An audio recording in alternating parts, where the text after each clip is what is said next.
ಓಂ ಶಾಂತಿ.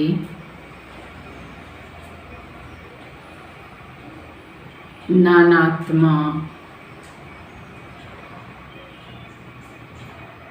ಭ್ರುಕುಟಿ ಸಿಂಹಾಸನದಲ್ಲಿ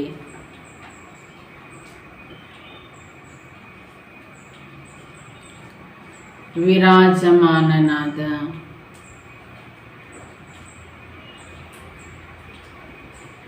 ಪ್ರಕಾಶ ಸ್ವರೂಪ ಜ್ಯೋತಿ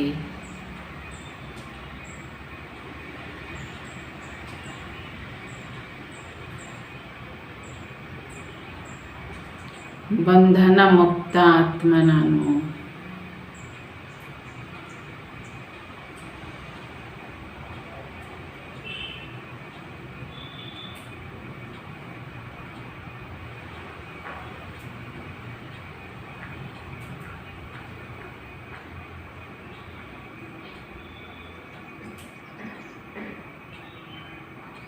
ಓಂ ಶಾಂತಿ, ಓಂ ಶಾಂತಿ. ಈ ದಿನದ ಮಹಾವಾಕ್ಯ, ವ್ಯಕ್ತ ಮಹಾವಾಕ್ಯದಲ್ಲಿ ಬಾಬಾ ಸಾರಾಂಶದಲ್ಲಿ ತಿಳಿಸ್ತಾರೆ ಸಂಘಟನೆಯ ಮಹತ್ವ ಹಾಗೂ ಸಂಘಟನೆಯ ಮೂಲಕ ನಾವು ಸರ್ಟಿಫಿಕೇಟನ್ನು ಪಡ್ಕೊಳ್ಳೋದು ಹೇಗೆ. ಸರ್ಟಿಫಿಕೇಟ್ ಅಂದರೆ ಬರೆದುಕೊಡೋದು ಅಂತ ಅರ್ಥ ಅಲ್ಲ, ಒಂದು ಶುಭ ಭಾವನೆ, ನಮ್ಮ ಬಗ್ಗೆ ಶುಭ ಭಾವನೆ, ಪ್ರೀತಿ ಅಥವಾ ಶುಭ ಭಾವನೆಗೆ ಏನು ಹೇಳಾಗುತ್ತೆ, ಆಶೀರ್ವಾದ, ಇದು ಸರ್ಟಿಫಿಕೇಟ್. ಇದು ಹೇಗೆ ಪಡ್ಕೊಳ್ಬೇಕು. ಮೊದಲೇ ದಿನಾಂಕವಾಗಿದೆ 19/7/72. अपने को ಮೋತಿವ ಮಣಕ ಸಮಸ್ತೇವು. ಬಾಬಾ ಕೇಳ್ತಿದ್ದಾರೆ, ಮಕ್ಕಳೇ ನೀವು ನಿಮ್ಮನ್ನು ಒಂದು ಮುತ್ತು ಅಥವಾ ಒಂದು ಮಣಿ ಹೀಗೆ ಭಾವಿಸಿದ್ದೀರಾ. ಮೋತಿವ ಮಣಕೆಗೆ ವ್ಯಾಲ್ಯೂ ಕಿಸ್ಮೆ ಹೋತೆ. ಒಂದು ಮುತ್ತಿರ್ಬೋದು ಅಥವಾ ಒಂದು ಮಣಿ, ಇದಕ್ಕೆ ಬೆಲೆ ಯಾವಾಗ ಬರ್ತದೆ ಅಂತ ಬಾಬಾ ಕೇಳ್ತಾರೆ. ಮಣಕಾವ ಮೋತಿ ಮಾಲಾ ಸ್ಯಾಲಭ ಹೋತೆ ಹೇ ತೋ ಉಸ್ಕಿ ವ್ಯಾಲ್ಯೂ ಕಮ್ ಹೋತಿ ಹೇ. ಈಗ ಮುತ್ತು ಅಥವಾ ಮಣಿ ಮಾಲೆಯಿಂದ ಬೇರ್ಪಟ್ಟಾಗ ಒಂದೇ ಇದ್ದಾಗ ಅದಕ್ಕೆ ಬೆಲೆ ಇರಲ್ಲ. ಅದು ಮಾಲೆಯಲ್ಲಿ ಪೋಣಿಸಲ್ಪಟ್ಟು ಆ ಮಾಲೆ ಒಳಗಿದೆ ಎಂದಾಗ ಅದಕ್ಕೆ ಬೆಲೆ ಇರ್ತದೆ. माला में पिरोने से उनकी वैल्यू होती है, अलग होने से कम हो जाती है. ಆ ಮುತ್ತು ಅಥವಾ ಮಣಿಯನ್ನು ಮಾಲೆಯಲ್ಲಿ ಪೋಣಿಸಿದಾಗ ಅದಕ್ಕೆ ಬೆಲೆ ಬರ್ತದೆ. ಆ ಮಣಿ ಮಾಲೆಯಿಂದ ಬೇರ್ಪಟ್ಟಾಗ ಅದಕ್ಕೆ ಬೆಲೆ ಇರಲ್ಲ. ಕಾರಣ ಏನು? तो संगठन में होने के कारण यहाँ मोती मणका ಶಕ್ತಿಶಾಲಿ हो जाता है. ಅದೇ ರೀತಿಯಾಗಿ ನಾವು ಬಾಬನ ಮಕ್ಕಳು, ಒಬ್ಬೊಬ್ಬರು ಒಂದು ಮಣಿಗಳು, ಒಂದು ಮುತ್ತು. ಅಂದರೆ ನಾವು ಸಂಘಟನೆಯಲ್ಲಿ ಇರಬೇಕು. ಬಾಬನ ಮಕ್ಕಳ ಸಂಘಟನೆ ಅಂತ ಏನಿರ್ತದೆ, ಪರಿವಾರದ ಮಧ್ಯೆ ನಾವಿರಬೇಕು. ಆದರೆ ಬಾಬಾ ಹೇಳ್ತಿದ್ದಾರೆ, ನಾವು ಈ ಸಂಘಟನೆ ಅಂದರೆ ಈ ಮಾಲೆಯಿಂದ ಬೇರ್ಪಟ್ಟಾಗ ಆತ್ಮ ಅಂದರೆ ಆ ಮುತ್ತಿಗೆ ಬೆಲೆ ಇರಲ್ಲ, ಅಂದರೆ ಆತ್ಮಕ್ಕೆ ಶಕ್ತಿ ಇರಲ್ಲ. ಏಕ್ ಸೆ ದೋ ಬಿ ಆಪಸ್ ಮೇ ಮಿಲ್ ಜಾತೆ ಹೇ ತೋ ದೋ ಕೋ 11 ಕಹಾ ಜಾತಾ ಹೇ. ನೋಡಿ, ಒಂದು ಸಂಖ್ಯೆ ಬರೀರಿ, ಅದು ಒಂದೇ ಸಂಖ್ಯೆ ಇದ್ದಾಗ ಅದಕ್ಕೆ ಬೆಲೆ ಒಂದೇನೆ. ಆದರೆ ಅದೇ ಸಂಖ್ಯೆ ಮುಂದೆ ಮತ್ತೊಂದು ಒಂದು ಬರೀರಿ, ಆಗ ಅದಕ್ಕೆ 11 ಅಂತ ಬೆಲೆ ಬಂತು. ಅದೇ ರೀತಿಯಾಗಿ ಬಾಬಾ ಹೇಳ್ತಾ ಇದ್ದಾರೆ, ಏಕಕ್ಕೂ ಏಕಿ ಕಹಾ ಜಾಯಗ ದೋ ಮಿಲಾಕರ್ 11 ಹೋ ಜಾತೆ ತೋ ಕಹಾ ಏಕ ಕಹಾ 11. ಒಂದೇ ಎಂದಾಗ ಒಂದೇ, ಅದರ ಪಕ್ಕಕ್ಕೆ ಇನ್ನೊಂದು ಬರೆದಾಗ 11 ಆಯಿತು. ಇದಕ್ಕೆ ಹೇಳಾಗುತ್ತೆ ಒಂದರ ಬೆಲೆ ಎಷ್ಟು, 11ರ ಬೆಲೆ ಎಷ್ಟು ವ್ಯತ್ಯಾಸ ಆಯಿತು. तो इतनी उसकी ವ್ಯಾಲ್ಯೂ बढ़ जाती. ಹೀಗೆ ಒಂದೇ ಮಣಿ ಇದ್ದಾಗ ಅದಕ್ಕೆ ಬೆಲೆ ಇಲ್ಲ, ಅದರ ಪಕ್ಕಕ್ಕೆ ಇನ್ನೊಂದಿಟ್ಟು ಅಂದರೆ ಒಂದು ಬರ್ದಾಗ ಹೇಗೆ ಬೆಲೆ ಬಂತು, ಅದೇ ರೀತಿಯಾಗಿ ನಾವು ಆತ್ಮ ಮಾಲೆಯಲ್ಲಿ ಅಂದರೆ ಸಂಘಟನೆಯಲ್ಲಿ ಪರಿವಾರದ ಮಧ್ಯೆ ಇರಬೇಕು. ಯಾವಾಗಲೂ ಕೂಡ ನಮಗೆ ಏಕಾಂತತೆ ಇಷ್ಟ ಆಗುತ್ತೆ, ನಾವು ಒಬ್ಬರೇ ಇರಬೇಕು, ಸಂಘಟನೆ ಇಷ್ಟಪಡಲ್ಲ ಅಂದಾಗ ಆ ಆತ್ಮದ ಆ ಮಣಿಯ ಬೆಲೆ ಒಂದೇ.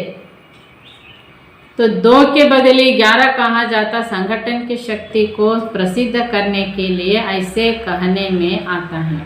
ಹೀಗೆ ಬಾಬಾ ಹೇಳ್ತಾ ಇದ್ದಾರೆ, ಸಂಘಟನೆ ಶಕ್ತಿಯನ್ನು ಪ್ರಸಿದ್ಧಿ ಮಾಡಬೇಕು ನಾವು ಅಂದರೆ ಬಾಬಾ ಹೇಳ್ತಾರೆ ಇಲ್ಲಿ ನಾವು ಸಂಘಟನೆಯಲ್ಲಿ ಬೆರಿಬೇಕಾಗುತ್ತೆ, ಸಂಘಟನೆಯಲ್ಲಿ ಇರಬೇಕಾಗುತ್ತೆ ನಾವು. तो आप अपने को कौन सा मोती समझते हो. ಹಾಗಾದರೆ ನೀವೊಂದು ಮಣಿ, ನಿಮ್ಮನ್ನು ಮಾಲೆಯಲ್ಲಿ ಇರೋರಂತ ತಿಳ್ಕೊಂಡಿದ್ದೀರೋ, ಮಾಲೆಯಿಂದ ಭಿನ್ನವಾಗಿರೋ ಏಕಾಂತತೆ, ಒಬ್ಬರೇ ಒಬ್ಬಂಟಿಗರು ಹೀಗಿದ್ದೀರಾ. ನಿಮ್ಮ ಅವಸ್ಥೆ, ನಿಮ್ಮ ಸ್ಥಿತಿ ಈಗ ಯಾವ ರೀತಿ ಇದೆ.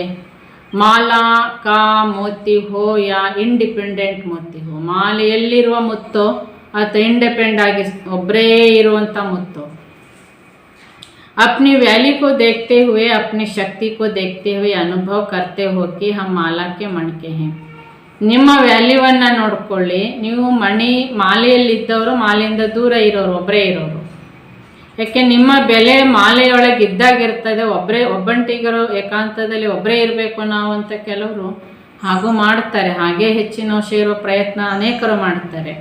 ಈಗ ನಿಮ್ಮ ಅನುಭವದಂತೆ ಬಾಬಾ ಕೇಳ್ತಾ ಇದ್ದಾರೆ, ನೀವು ಮಾಲೆಯಲ್ಲಿ ಇರಬೇಕು, ಮಾಲೆಯಿಂದ ದೂರ ಇರಬೇಕು. एक दो कैसे संगठन के रूप में पिराए हुए ವ್ಯಾಲ್ಯೂಯಬಲ್ ಮೋತಿ ಸಮಸ್ತೆ ಹೋ. ಹೀಗೆ ಬಾಬಾ ಹೇಳ್ತಿದ್ದಾರೆ, ಮಕ್ಕಳೇ ನೀವು ಎಲ್ಲರೂ ಬಾಬನ ಮಕ್ಕಳು ಅಂದರೆ ಸಂಘಟನೆ ಅಂದರೆ ಮಾಲೆಯಲ್ಲಿ ಪೋಣಿಸಲ್ಪಟ್ಟಂತಹ ಮುತ್ತು ನಾನು ಎಂದು ಭಾವಿಸಿದ್ದೀರಾ. तो दूसरे भी आपको समझते हैं व सिर्फ आप ही अपने को समझते हो. ಅದಕ್ಕೆ ಬಾಬಾ ಹೇಳ್ತಾರೆ, ಅನ್ಯರು ಕೂಡ ನಮ್ಮನ್ನ ಈ ಮಾಲೆಯಲ್ಲಿರುವ ಮುತ್ತಿದು ಅಂತ ತಿಳ್ಕೊಂಡಿರ್ತಾರೋ ಅಥವಾ ಕೇವಲ ಬಾಬಾ ಹೇಳ್ತಿದ್ದಾರೆ ನಿಮ್ಮನ್ನು ಮಾತ್ರ ನೀವು ಭಾವಿಸಿದ್ದೀರಾ ನಾನು ಮಾಲೆಯಲ್ಲಿ ಇದ್ದೇನೆ ಅಂತ.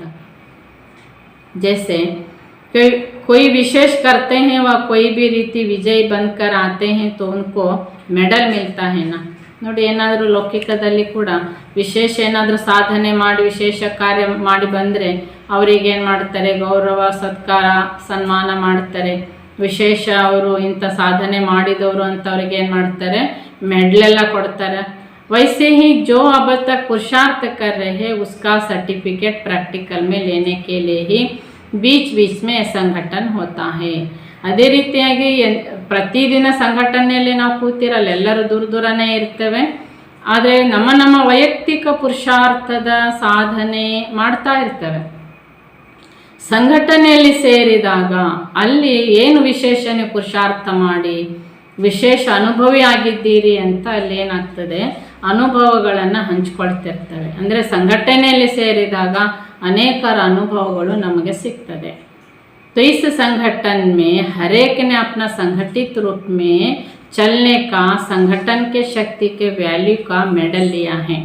ಹೀಗೆ ಬಾಬಾ ಕೇಳ್ತಿದ್ದಾರೆ, ನೀವು ಪ್ರತಿಯೊಬ್ಬರು ಬಾಬಾ ಹೇಳ್ತಾರೆ ಈ ಸಂಘಟನೆಯಲ್ಲಿ ಸೇರಿ ಈ ಸಂಘಟನೆಯ ಮಧ್ಯದಲ್ಲಿ ಏನು ಅದಕ್ಕೆ ಸೆಂಟರ್ಗಳಲ್ಲಿ ಆಗಾಗ ಅನೇಕ ಕಾರ್ಯಕ್ರಮಗಳನ್ನು ವಾರಕ್ಕೆ 15 ದಿನಕ್ಕೂ ತಿಂಗಳಿಗೂ ಮಾಡ್ತಿರ್ತಾರೆ. ಬಾಬನ ಮಕ್ಕಳ ಸಂಘಟನೆಯನ್ನು ಮಾಡುವ ಉದ್ದೇಶ ಏನಂದರೆ ಸಂಘಟನೆಯಲ್ಲಿ ಮಕ್ಕಳು ಸೇರಿದಾಗ ಆ ಸಂಘಟನೆಯ ಶಕ್ತಿಯ ವ್ಯಾಲ್ಯೂ ಯಾರಿಗೆ ಅನುಭವ ಆಗಿರ್ತದೆ ಅವರು ಖಂಡಿತ ಆ ಸಂಘಟನೆಗೆ ಸೇರ್ತಾರೆ. तो यूनिवर्सिटी में आई हो ना तो अब तक के पुरुषार्थ व ईश्वरी सेवा का सर्टिफिकेट तो लेना चाहिए.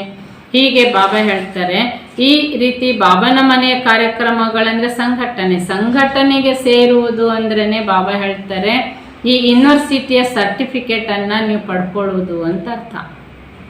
तो अब के पुरुषार्थ व ईश्वरी सेवा का सर्टिफिकेट तो लेना चाहिए. ಹಾಗಾದರೆ ಸಂಘಟನೆಯಲ್ಲಿ ಸೇರುವುದು ಅಂದ್ರೇ ನಾವೀಗೇನು ಪುರುಷಾರ್ಥ ಮಾಡ್ತಾ ಇದ್ದೇವೆ ಅಥವಾ ಈಶ್ವರಿಯ ಸೇವೆ ನಾವೇನು ಮಾಡ್ತಾ ಇದ್ದೇವೆ ಆ ಸರ್ಟಿಫಿಕೇಟ್ ನಮಗೆ ಸಿಗೋದು ಸಂಘಟನೆ ಒಳಗೆ. तो सभी एक दो से कहाँ तक संतुष्ट है व एक दो के समीप कितने हैं इसका सर्टिफिकेट लेना होता है. ಹೀಗೆ ನಾವು ಸಂಘಟನೆಯಲ್ಲಿ ಸೇರಿದಾಗ ನೋಡಿ ಒಬ್ರನ್ನೊಬ್ರು ಮುಖ ನೋಡಿ ಓಂ ಶಾಂತಿ ಹೇಳ್ತೇವೆ, ಖುಷಿ ಪಡ್ತೇವೆ. ಒಬ್ರಿಗೊಬ್ರು ನಾವೆಷ್ಟು ಪ್ರೀತಿಯಲ್ಲಿದ್ದೇವೆ, ಒಬ್ರಿಗೊಬ್ರು ನಾವು ಎಷ್ಟು ಸಂತುಷ್ಟತೆಯಲ್ಲಿದ್ದೇವೆ. ಇದು ಸಂಘಟನೆ ಸೇರಿದಾಗ ಅಲ್ಲಿ ನಮ್ಮ ಗುಣ ನಡವಳಿಕೆ ನಮ್ಮ ಪುರುಷಾರ್ಥ ನಮ್ಮ ತ್ಯಾಗ ತಪಸ್ಸು ಎಷ್ಟಿದೆ ಎಂಬುದು ಅನೇಕರ ಮಧ್ಯೆ ಸೇರಿದಾಗ ನಮ್ಮ ರಿಸಲ್ಟಲ್ಲಿ ಅನುಭವಕ್ಕೆ ಬರ್ತಿರ್ತದೆ. ಇದು ಸರ್ಟಿಫಿಕೇಟ್. ನಮಗಿಂತ ಹೆಚ್ಚು ಮಾಡಿದವರು ಇರ್ತಾರೆ, ನಮಗಿಂತ ಕಮ್ಮಿ ಮಾಡಿದವರು ಇರ್ತಾರೆ, ಇನ್ನೂ ಹೆಚ್ಚು ಮುಂದುವರೆದವರು ಇರ್ತಾರೆ. ಎಲ್ಲ ರೀತಿಯವರು ನಾವು ನೋಡೋದು ಸಂಘಟನೆ ಸೇರಿದಾಗ. ಇಲ್ಲ ನಾವು ಒಬ್ಬರೇ ಏಕಾಂತದಲ್ಲಿ ನಾನೇ ಚೆನ್ನಾಗಿ ಮಾಡ್ತಾ ಇದ್ದೇನೆ ಅಂತ ಅಂದ್ಕೊಂಡಿರ್ತೇವೆ, ಆದರೆ ಸಂಘಟನೆಗೆ ಸೇರಿದಾಗ ಗೊತ್ತಾಗ್ತದೆ ನಮ್ಮ ಪರ್ಸೆಂಟೇಜ್ ತುಂಬ ಕಮ್ಮಿ ಇದೆ. ಇದು ಸರ್ಟಿಫಿकेट आಗಿದೆ. एक तो है अपने संगठन में व संपर्क में सहयोग और सभी के स्नेही रहने का मेडल व इनाम. दूसरा है ईश्वरीय सेवा में अपने पुरुषार्थ से ज़्यादा ಪ್ರತ್ಯಕ್ಷ करना इसका इनाम। ಸಂಘಟನೆಯಲ್ಲಿ 2 ಪ್ರಕಾರದ ಪ್ರೈಸ್ ಸಿಗ್ತದೆ। ಒಂದನೇದಾಗಿದೆ ಸಂಘಟನೆಯಲ್ಲಿ ಸೇರಿದಾಗ ನಾವು ಸಂಬಂಧ ಸಂಪರ್ಕದಲ್ಲಿ ಅಥವಾ ಸಹಯೋಗದ ಮೂಲಕ ನಾವೆಷ್ಟು ಸ್ನೇಹಿಯಾಗಿದ್ದೇವೆ, ಬಾಬನ ಮಕ್ಕಳ ಜೊತೆಗೆ ನಾವು ಒಬ್ರಿಗೊಬ್ಬರು ಎಷ್ಟು ಸ್ನೇಹಿಯಾಗಿದ್ದೇವೆ ಎಂಬುದು ಕೂಡ ಮೆಡಲ್ ಅಂದರೆ ಭಾವನೆ ಅಥವಾ ಇದಕ್ಕೆ ಹೇಳಲಾಗುತ್ತೆ ಸರ್ಟಿಫಿಕೇಟ್। ಎರಡನೇದಾಗಿ ಈಶ್ವರನ ಸೇವೆ ಮತ್ತು ಪುರುಷಾರ್ಥ ಎಷ್ಟೆಷ್ಟು ಮಾಡಿದ್ದೇವೆ ಅನ್ನೋದು ಕೂಡ ಅದು ಸಂಘಟನೆಯಲ್ಲಿ ಸೇರಿದಾಗ ಅದು ಕೂಡ ನಮ್ಮದೇನನ್ನೋದು ನಮ್ಮ ಅನುಭವ ಬರ್ತದೆ। ಇದು ಎರಡನೇ ಸರ್ಟಿಫಿಕೇಟ್। तीसरा फिर है जो जिस स्थान के निमित्त बने हुए उस स्थान के आत्माएं उनसे संतुष्ट हैं या कोई स्वयं सभी संतुष्ट हैं। ಮೂರನೇದಾಗಿ ನಾವು ಎಲ್ಲಿದ್ದೇವೆ, ಯಾವ ಮನೆಯಲ್ಲಿದ್ದೇವೋ, ಯಾವ ಊರಲ್ಲಿದ್ದೇವೋ ಅಥವಾ ಯಾವ ಸೆಂಟ್ರನಲ್ಲಿದ್ದೇವೋ ಅಲ್ಲಿ ಆ ಸ್ಥಾನದಲ್ಲಿ ಎಲ್ಲ ಆತ್ಮಗಳು ನಮ್ಮಿಂದ ಸಂತುಷ್ಟವಾಗಿದ್ದಾರ, ನಾನು ಸ್ವಯಂ ಸಂತುಷ್ಟನಾಗಿದ್ದೇನೆ, ಇದು ಮೂರನೇ ಸರ್ಟಿಫಿಕೇಟ್। ಅಗರ್ स्वयं भी संतुष्ट नहीं तो सभी किसी संतुष्ट नहीं तो फिर कमी रही और आने वालों से एक भी कोई संतुष्ट नहीं तो यह भी कमी रही। ನಮಗೂ ಯಾರಿಂದಲೂ ಸಂತುಷ್ಟತೆ ಇಲ್ಲ ಅಥವಾ ನಮ್ಮ ಸಮ್ಮುಖದಲ್ಲಿ ಬರೋರು ಯಾರು ನಮ್ಮಿಂದ ಅವರು ಸಂತುಷ್ಟತೆ ಇಲ್ಲ ಅಂದಾಗ ಅಲ್ಲಿ ಒಂದು ಏನಾಯಿತು, ದುರ್ಬಲತೆ ಉಳಿತು। टीचर से सभी संतुष्ट हो, टीचर की पढ़ाई व संबंध में जिसको आप लोग हैंडलिंग कहते हैं उससे सभी संतुष्ट हैं तो इसका भी इनाम होता है। ಈಗ ನಿಮ್ಮೂರಲ್ಲಿ ಯಾರು ಟೀಚರ್ ಇದ್ದಾರೆ, ಮುರಳಿ ಓದಿ ಹೇಳ್ತಾರೆ ಅಥವಾ ಟೀಚರ್ ಇದ್ದಾರೆ, ಅವರ ಜೊತೆಗೆ ನೀವು ಸಂತುಷ್ಟತೆಯಿಂದ ಇದ್ದೀರಾ। ಟೀಚರ್ ಕಲಿಸ್ತಾ ಇದ್ದಾರೆ, ಆ ಸಂಬಂಧದಿಂದ ನೀವು ಆತ್ಮ ಅಥವಾ ಯಾರು ಟೀಚರ್ ನಮಗೆ ಪಾಲನೆ ಕೊಡ್ತಿದ್ದಾರೆ, ನಮಗೆ ಹ್ಯಾಂಡ್ಲಿಂಗ್ ಮಾಡ್ತಿದ್ದಾರೆ ಅಥವಾ ಮಾರ್ಗದರ್ಶನ ಮಾಡ್ತಿದ್ದಾರೆ, ಅವರ ಜೊತೆಗೆ ನಾವು ಸಂತುಷ್ಟತೆಯಿಂದ ಇದ್ದೇವಾ, ಇದು ಒಂದು ಸರ್ಟಿಫಿಕೇಟ್ ಬೇಕು। पहले शुरू में माला बनाते थे किस लिए, उमंग उत्साह बढ़ाने के लिए। जिस समय जो जिस स्टेज पर है उसको उस स्टेज का मिलने से खुशी होती है। ಬಾಬಾ ಯಜ್ಞಾರಂಭದಲ್ಲಿ ಮಾಲೆಯ ಮಣಿ ಮಾಡ್ತೇನೆ ಅಂತ ಮಣಿಗಳನ್ನು ಮಾಲೆ ಮಾಡ್ತೇನೆ, ಇವ್ರು ಇಷ್ಟನೇ ನಂಬರ್ ಅಂತ ಬಾಬಾ ಮಾಲೆ ಮಾಡ್ತಾಯಿದ್ರು। ಯಾಕೆಂದರೆ ಮಕ್ಕಳಿಗೆ ಉಮಂಗ್ ಉತ್ಸಾಹವನ್ನು ತುಂಬಿಸ್ಲಿಕ್ಕಾಗಿ ಮಾಡ್ತಾಯಿದ್ರು। ಅಲ್ಲಿ ಮಕ್ಕಳಿಗೆ ಗೊತ್ತಾಗ್ತಿತ್ತು ಯಾರ್ಯಾರು ಯಾವ್ಯಾವ ಸ್ಟೇಜಿನಲ್ಲಿದ್ದಾರೆ, ಯಾವ್ಯಾವ ನಂಬರ್ನಲ್ಲಿದ್ದಾರೆ ಅಂತ, ಆ ಪ್ರಕಾರವಾಗಿ ಅವರಿಗೆ ಖುಷಿ ಆಗ್ತಿತ್ತು। ಉಮಂಗ್ ಉತ್ಸಾಹ ಒಬ್ಬರು ನೋಡಿ ಒಬ್ಬರು ಮುಂದುವರಿಯುವಂತಹ ತುಂಬ ಒಂದು ಗುರಿ ಇಟ್ಕೊಂಡು ಪುರುಷಾರ್ಥದಲ್ಲಿ ತುಂಬ ಫಾಸ್ಟ್ ಇರ್ತಿದ್ರು। इसका भाव यही नहीं था कि कोई ಫೈನಲ್ ಸ್ಟೇಜ್ ಕಾ ಮೆಟ್ಲ್ ಹೇ। ಆದರೆ ಬಾಬಾ ಮಾಲೆ ತಯಾರಿಸಿದ್ರೆ ಅಂದರೆ ಬಾಬನ ಭಾವನೆ ಹೀಗಿರಲಿಲ್ಲ, ಇದೇ ಮಾಲೆ ಫೈನಲ್, ಇದೇ ಮೆಡ್ಲ್ ಫೈನಲ್ ಅಂತ। यह है समय के पुरुषार्थ के बलिहारे का, इससे उमंग उत्साह आता है। ಹೀಗೆ ಬಾಬಾ ಆ ಸಮಯದ ಅನುಸಾರವಾಗಿ ಮಕ್ಕಳ ಸಮರ್ಪಣೆಯ ಭಾವನೆ ಅನುಸಾರವಾಗಿ ಬಾಬಾ ಮಾಲೆಯನ್ನು ತಯಾರಿಸಿ ಉಮಂಗ್ ಉತ್ಸಾಹವನ್ನು ತುಂಬಿಸ್ತಾ ಇದ್ದರು। ನಿಮ್ಮ ಸಂಖ್ಯೆ ಕಮ್ಮಿ ಇದೆ, ಇನ್ನು ಪುರುಷಾರ್ಥ ಮಾಡಿ ಮುಂದಿನ ನಂಬರನ್ನು ತಗೊಳ್ಬಹುದು, ಹೀಗೆಲ್ಲ ಉತ್ಸಾಹ ಬಾಬಾ ತುಂಬಿಸ್ತಿದ್ರು। रिजल्ट का मालूम पड़ता है कौन किस पुरुषार्थ में है व किसका पुरुषार्थ में अटेंशन है व पास होकर विजय के अधिकारी बने हैं। ಯಾರು ಹೇಗೆ ಪುರುಷಾರ್ಥ ಮಾಡ್ತಿದ್ದಾರೆ, ಪುರುಷಾರ್ಥದ ಯಾವ ನಂಬರ್ನಲ್ಲಿದ್ದಾರೆ, ಪುರುಷಾರ್ಥಕ್ಕೆ ಅಟೆನ್ಷನ್ ಇದೆಯಾ ಅಂತ ಗೊತ್ತಾದರೆ ಅವರು ಮುಂದಿನ ನಂಬರನ್ನು ಪಡ್ಕೊಂಡು ವಿಜಯಿಗಳಾಗ್ತಾರೆ ಅಂತ ಬಾಬನಿಗೆ ಈ ಪ್ರಕಾರದ ಒಂದು ಭಾವನೆ ಇತ್ತು। इसको देख कर भी खुश होते हैं। आप लोग अभी अपने क्लासेस में किसी को इनाम देते हो ना, ಹೀಗೆ ಒಬ್ಬರು ಮುಂದಿನ ನಂಬರ್ನಲ್ಲಿ ಇದ್ದಾರೆ ಅಂದಾಗ ಓ ಇಷ್ಟು ಮುಂದೆ ಹೋದ್ರಲ್ಲ ಅವರು, ನಾನು ಹೋಗಬೇಕು, ಈ ಖುಷಿ ಆಗ್ತಿತ್ತು। ಹೀಗೆ ಬಾಬಾ ಹೇಳ್ತಾರೆ ನೋಡಿ, ಈಗಲೂ ಕೂಡ ಬಾಬನ ಮಕ್ಕಳು ಏನಾದರೂ ವಿಶೇಷ ಪುರುಷಾರ್ಥ ಮಾಡಿದ್ದಾರೆ, ವಿಶೇಷ ಸೇವೆ ಮಾಡಿದ್ದಾರೆ ಅಂದಾಗ ಅವರಿಗೂ ಕೂಡ ಕ್ಲಾಸಲ್ಲಿ ಸನ್ಮಾನ ನಡೀತದೆ ತಾನೆ, ಅವ್ರಿಗೆ ವಿಶೇಷವಾದ ಉಡುಗೊರೆ ಸಿಗ್ತದೆ। इनाम कोई बड़ी चीज़ नहीं है, भले ही एक रुमाल दो लेकिन उसकी ವ್ಯಾಲ್ಯೂ होती है। ಹೀಗೆ ಮಕ್ಕಳಿಗೆ ಸಂಘಟನೆಯಲ್ಲಿ ಕಾರ್ಯಕ್ರಮದಲ್ಲಿ ಮಕ್ಕಳು ಏನಾದರೂ ವಿಶೇಷ ಸೇವೆ ಪುರುಷಾರ್ಥ ಮಾಡಿದ್ದಾರೆ ಅಂದಾಗ ಅವರಿಗೆ ಸ್ಟೇಜಲ್ಲಿ ಕರೆದು ಬಾಬನ ಸಮ್ಮುಖದಲ್ಲಿ ಅವರಿಗೆ ತಿಲಕ ಇಟ್ಟು ಗೌರವಿಸಿ, ಒಂದು ಚಿಕ್ಕ ಖರ್ಚಿಪೆ ಒಂದು ಟವೆಲ್ ಅವರಿಗೆ ಗಿಫ್ಟ್ ಕೊಟ್ಟರು ಪರವಾಗಿಲ್ಲ, ಆದರೆ ಅದು ವ್ಯಾಲ್ಯೂ ಇರುತ್ತದೆ. ಅವ್ರು ಇಂಥದ್ದು ಮಾಡಿದ್ದಕ್ಕೆ ಅವರಿಗೆಲ್ಲ ಸ್ಟೇಜಿಗೆ ಕರೆದು ಗೌರವಿಸಲಾಗಿರ್ತದೆ. तो जो पुरुषार्थ किया उस विजय ही वैल्यू होती है, ना कि चीज़ की. ಅವರೇನಲ್ಲಿ ಪುರುಷಾರ್ಥ ಸಾಧನೆ ಮಾಡಿರ್ತಾರೆ ಅದರ ವಿಜಯಕ್ಕೆ ಅಲ್ಲಿ ಗೌರವ ಸಿಗಿರ್ತದೆ ಹೊರತು ವಸ್ತುವಿನಿಂದ ಗೌರವ ಅಲ್ಲ. आप किसी को थोड़ी सेवा का इनाम देते हो, वह क्लास में नाम आउट करते हो तो आगे के लिए उसको छाप लग जाती है. ನೋಡಿ, ಕ್ಲಾಸಿನಲ್ಲಿ ಯಾರಾದರೂ ಇಂಥ ವಿಶೇಷ ಸಾಧನೆ ಮಾಡಿದ್ದಾರೆ ಅಂತ ಅವರಿಗೆ ಅನೌನ್ಸ್ಮೆಂಟ್ ಮಾಡಿ ಅವರಿಗೆ ಕರೆದು ಸ್ಟೇಜಿಗೆ ಅವರಿಗೆ ಗೌರವವನ್ನು ಕೊಟ್ಟಾಗ ಮುಂದಿನ ಯಾವುದಾದ್ರೂ ಒಂದು ಕಾರ್ಯಕ್ರಮ ಸಮಯದಲ್ಲಿ ಹಿಂದಿನ ಕಾರ್ಯಕ್ರಮದಲ್ಲಿ ಇಂಥವ್ರಿಗೆ ಗೌರವಿಸಲಾಗಿತ್ತು ಅಂತ ನೆನ್ಪು ಮಾಡ್ಕೋತಾರೆ. ಯಾಕೆಂದರೆ ಅದು ಒಂದು ಮುದ್ರೆ ಮಾಡಲ್ಪಟ್ಟಿರ್ತದೆ. ಉಮಂಗ್ ಉತ್ಸಾಹಕ್ಕೆ ತಿಲಕ್ ಲಗ್ ಜಾತಾ ಹೈ.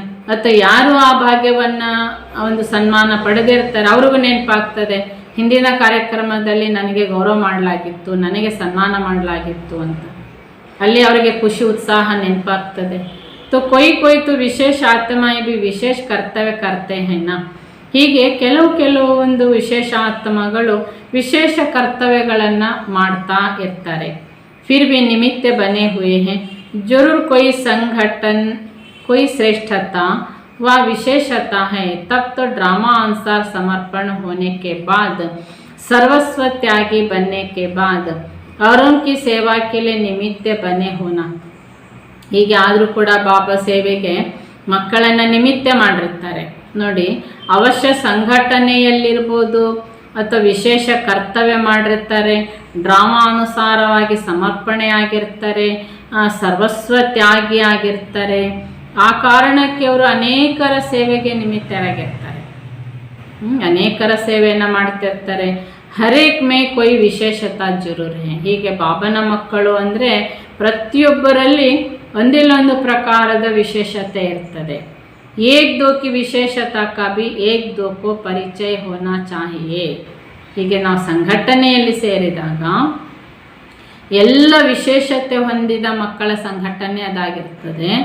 ಒಬ್ಬೊಬ್ಬರಲ್ಲಿ ಒಂದು ವಿಶೇಷ ಗುಣ ಇರ್ತದೆ, ಒಬ್ಬೊಬ್ಬರಲ್ಲಿ ಒಂದೊಂದು ವಿಶೇಷ ಪ್ರಕಾರದ ತ್ಯಾಗ ತಪಸ್ಸಿನ ಪ್ರಯತ್ನ ಮಾಡಿರ್ತಾರೆ. ಯಾರಲ್ಲಿ ಏನೇನು ವಿಶೇಷತೆ ಇದೆ ಅದನ್ನು ಪರಿಚಯ ಆಗುತ್ತೆ ನಾವು ಸಂಘಟನೆ ಸೇರಿದಾಗ. कमियों का नहीं, आप लोग आपस में जब संगठन करते हो तो एक दो तरफ समाचार किस लिए सुनाते हो. ಹೀಗೆ ದುರ್ಬಲತೆಯನ್ನು ನೋಡೋದಲ್ಲ ನಾವು ಸಂಘಟನೆ ಸೇರಿದಾಗ ನೋಡಿ ಯಾರ್ಯಾರು ಏನೇನು ವಿಶೇಷ ಪುರುಷಾರ್ಥ ಮಾಡಿದ್ದಾರೆ ಅವ್ರ ಅನುಭವ ಕೂಡ ಹೇಳಿಸ್ತೇವೆ ತಾನೆ. ತಪ್ಪು ಮಾಡಿದ್ದು ಹೇಳಿಸ್ತೇವೆ, ಏನು ವಿಶೇಷ ಕಾರ್ಯ ಮಾಡಿರ್ತಾರೆ ಅದನ್ನು ಹೇಳಿಸ್ತೇವೆ. ಹರೇಕ್ ಮೇ ಜೋ ವಿಶೇಷತಾ ಹೈ ವ ಅಪನೆ ಮೇ ಲೇನೆ ಕೆ ಲಿಯೆ. ಯಾಕೆ ಹೇಳಿಸೋದು ಅನುಭವ ಅಂದರೆ ಪ್ರತಿಯೊಬ್ಬರಲ್ಲಿ ಏನೇ ವಿಶೇಷತೆ ಇರ್ತದೆ ಅದನ್ನು ಹೇಳಿಸೋದರಿಂದ ಅವ್ರಿಗೂ ಮಾಡೋ ಉತ್ಸಾಹ ಬರ್ತದೆ, ಅವರು ಆ ಒಂದು ವಿಶೇಷತೆಯನ್ನು ತುಂಬಿಸಿಕೊಳ್ಳುವಂತಹ ಪ್ರಯತ್ನ ಮಾಡಲಿ ಅಂತ. ಹರೇಕ್ ಬಾಪ್ ದಾದಾ ಕೆ ನಾಲೆಜ್ ದ್ವಾರ ಕೊಯ್ ವಿಶೇಷ ಗುಣ ಪ್ರಾಪ್ತ ಹೋತಾ ಹೇ. ಹೀಗೆ ಬಾಪ್ ದಾದಾರವರ ಜ್ಞಾನದ ಮೂಲಕ ಮಕ್ಕಳಿಗೆ ವಿಶೇಷತೆಯ ಗುಣ ಪ್ರಾಪ್ತಿ ಆಗುತ್ತದೆ. ಅಪ್ನಾ ನಹಿ ಮೇರಾ ಗುಣ ನಹಿ ನಾಲೆಜ್ ದ್ವಾರ ಪ್ರಾಪ್ತ ಹುವಾ. ಹೀಗೆ ಯಾರಲ್ಲಿ ಏನು ವಿಶೇಷ ಗುಣ ಇದೆ, ವಿಶೇಷತೆ ಇದೆ, ಅದು ಅವ್ರದ್ದಲ್ಲ, ಅದು ಅವರಿಗೆ ಬಾಬನಿಂದ ಪ್ರಾಪ್ತಿಯಾಗಿರುತ್ತೆ. तो उसमें अभिमान नहीं आएगा. अगर अपना गुण होता तो पहचान निसी होता है. ಆದ್ದರಿಂದ ಬಾಬನ ಗುಣ ಅವರಿಗೆ ಬಂದಿರೋದರಿಂದಾಗಿ ಅಲ್ಲಿ ಅಭಿಮಾನ ಅಥವಾ ಅಹಂಕಾರ ಇರಲ್ಲ. ತನ್ನದೇ ಅನ್ನೋದೇನಾದರೂ ಇದ್ದರೆ ಅಲ್ಲಿ ಅಭಿಮಾನ ಬರ್ತದೆ. लेकिन नॉलेज के बाद गुणवान बने हो.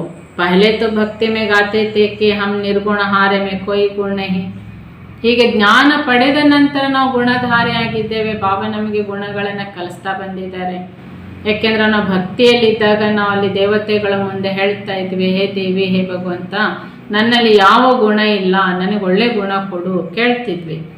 तो यह स्वयं का गुण नहीं कहेंगे, नॉलेज द्वारा स्वयं में भरते जाते हो.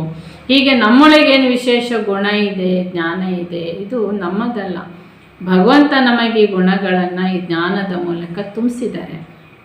इसलिए विशेषता का गुण वर्णन करते हुए ये स्मೃತಿ रहे कि ನಾಲೆಜ್ द्वारा हमें प्राप्त हुआ है. ಹೀಗೆ ಯಾರದೇ ಒಂದು ವಿಶೇಷ ಗುಣ, ಇವರು ಒಳ್ಳೆಯವರು ಅಂತ ನೀವೇನು ವರ್ಣನೆ ಮಾಡ್ತಾ ಇರ್ತೀರಿ, ನೋಡ್ತೀರಿ, ಅಲ್ಲಿ ಬಾಬನಿಗೂ ಗಮನಿಸ್ಬೇಕು. ಬಾಬಾ ಇವರಿಗಿಂತ ಒಳ್ಳೆ ಗುಣವನ್ನು ತುಂಬಿಸಿದ್ದಾರೆ, ಬಾಬನಿಂದ ಈ ಒಳ್ಳೆ ಗುಣವನ್ನು ಇವ್ರು ಪ್ರಾಪ್ತಿ ಮಾಡಿಕೊಂಡಿದ್ದಾರೆ. ಇದಕ್ಕೆ ಭಗವಂತನ ಪ್ರಸಾದ ಅಂತ ಹೇಳೋದು ಇದೆ. ತಿನ್ನೋದಲ್ಲ, ಅಂದರೆ ಬಾಯಿಗೆ ಹಾಕೋ ಪ್ರಸಾದ ಅಲ್ಲ, ಆತ್ಮ ಪರಮಾತ್ಮನಿಂದ ಪಡೆದ ದಿವ್ಯ ಗುಣದ ಪ್ರಸಾದ ಅನೇಕ ಜನ್ಮಗಳವರೆಗೆ ಅವರಿಗೆ ಸುಖವಾಗಿರ್ತದೆ. ವಾಸ್ತವಿಕವಾಗಿ ಪ್ರಸಾದ, ಮಹಾಪ್ರಸಾದ ಅಂದರೆ ಪರಮಾತ್ಮನಿಂದ ಆತ್ಮ ತಾನು ಪಡೆದಿರುವಂಥ ದಿವ್ಯ ಗುಣ, ದಿವ್ಯ ಶಕ್ತಿಗಳು ಆತ್ಮದೊಳಗೆ ಸದಾಕಾಲಕ್ಕಿರ್ತವೆ. तो यह नॉलेज की पढ़ाई ना कि आप की ಅಂದರೆ ಬಾಬಾ ಹೇಳ್ತಾರೆ, ಈ ವಿಶೇಷ ಗುಣಗಳು ಆತ್ಮದೊಳಗೆ ಏನು ಬಂದಿದೆ, ಇದು ಪರಮಾತ್ಮನ ಜ್ಞಾನದ ಚಮತ್ಕಾರ ಮಹಿಮೆ ಆಗಿದೆ ಹೊರತು ಆತ್ಮದ್ದಲ್ಲ. तो नॉलेजफुल की बढ़ाई है, उसी रूप से अगर एक दो को वर्णन करो तो उसमें भी एक दो से विशेषताएं लेने में लाभ होता है. ಹೀಗೆ ಜ್ಞಾನದಲ್ಲಿ ಇಷ್ಟೆಲ್ಲ ಆಳವಾದ ಲಾಭಗಳಿದೆ. ಅವರು ಜ್ಞಾನಕ್ಕೆ ಬಂದ ಮೇಲೆ ಇಷ್ಟು ಪರಿವರ್ತನೆ ಆಗಿದ್ದಾರೆ, ಇಷ್ಟೆಲ್ಲ ವಿಶೇಷ ಗುಣಗಳನ್ನು ತುಂಬಿಸ್ಕೊಂಡಿದ್ದಾರೆ. ಇಂಥ ವಿಶೇಷ ಜ್ಞಾನ ಇದು ಅಂತ ನಮಗೆ ಅನುಭವಕ್ಕೆ ಬರ್ತದೆ. ಅಲ್ಲಿ ನಾವು ಲಾಭ ತೆಗೆದುಕೊಳ್ಳುವ ಪ್ರಯತ್ನಕ್ಕಿಳಿತೇವೆ.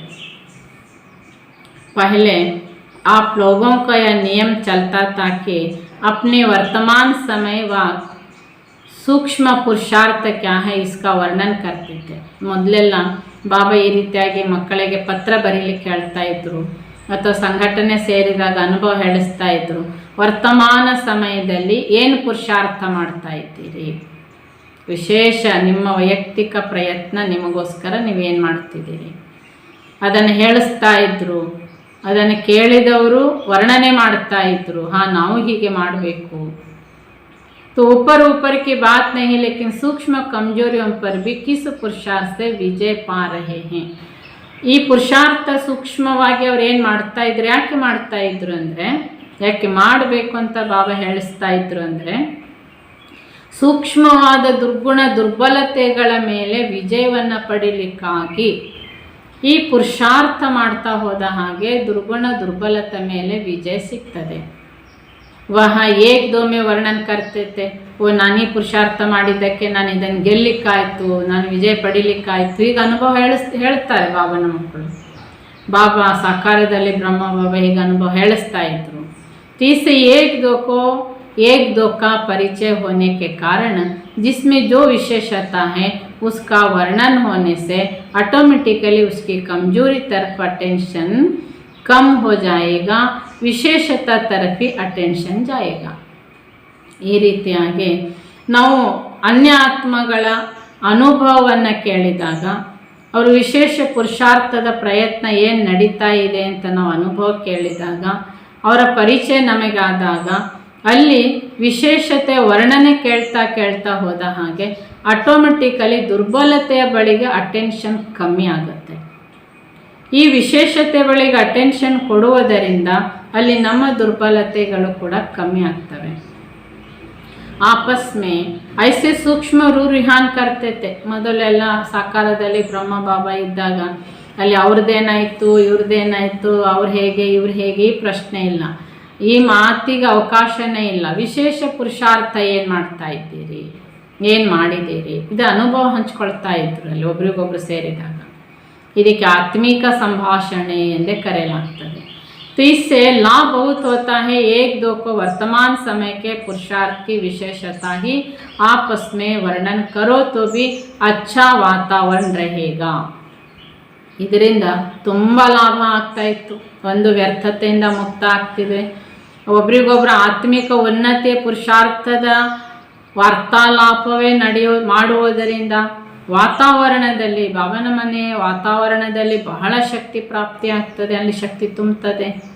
तो जब टॉपिक ही यह हो जाएगा तो और टॉपिक्स ऑटोमेटिकली रह जाएंगे. ಅಲ್ಲಿ ಟಾಪಿಕ್ ಏನಂದರೆ ಆತ್ಮ ಉನ್ನತಿಯ ಪುರುಷಾರ್ಥ ಏನು ಮಾಡಿದ್ದೀರಿ, ಏನು ಮಾಡ್ತಾ ಇದ್ದೀರಿ, ಆ ಅನುಭವ ಹಂಚಿಕೊಳ್ಳುವಂಥ ಟಾಪಿಕ್ನಿಂದಾಗಿ ಆಟೋಮೆಟಿಕಲಿ ವ್ಯರ್ಥ ವಿಷಯಗಳ ಟಾಪಿಕ್ ತಾವೇ ಬಂದಾಗ್ಬಿಡ್ತವೆ.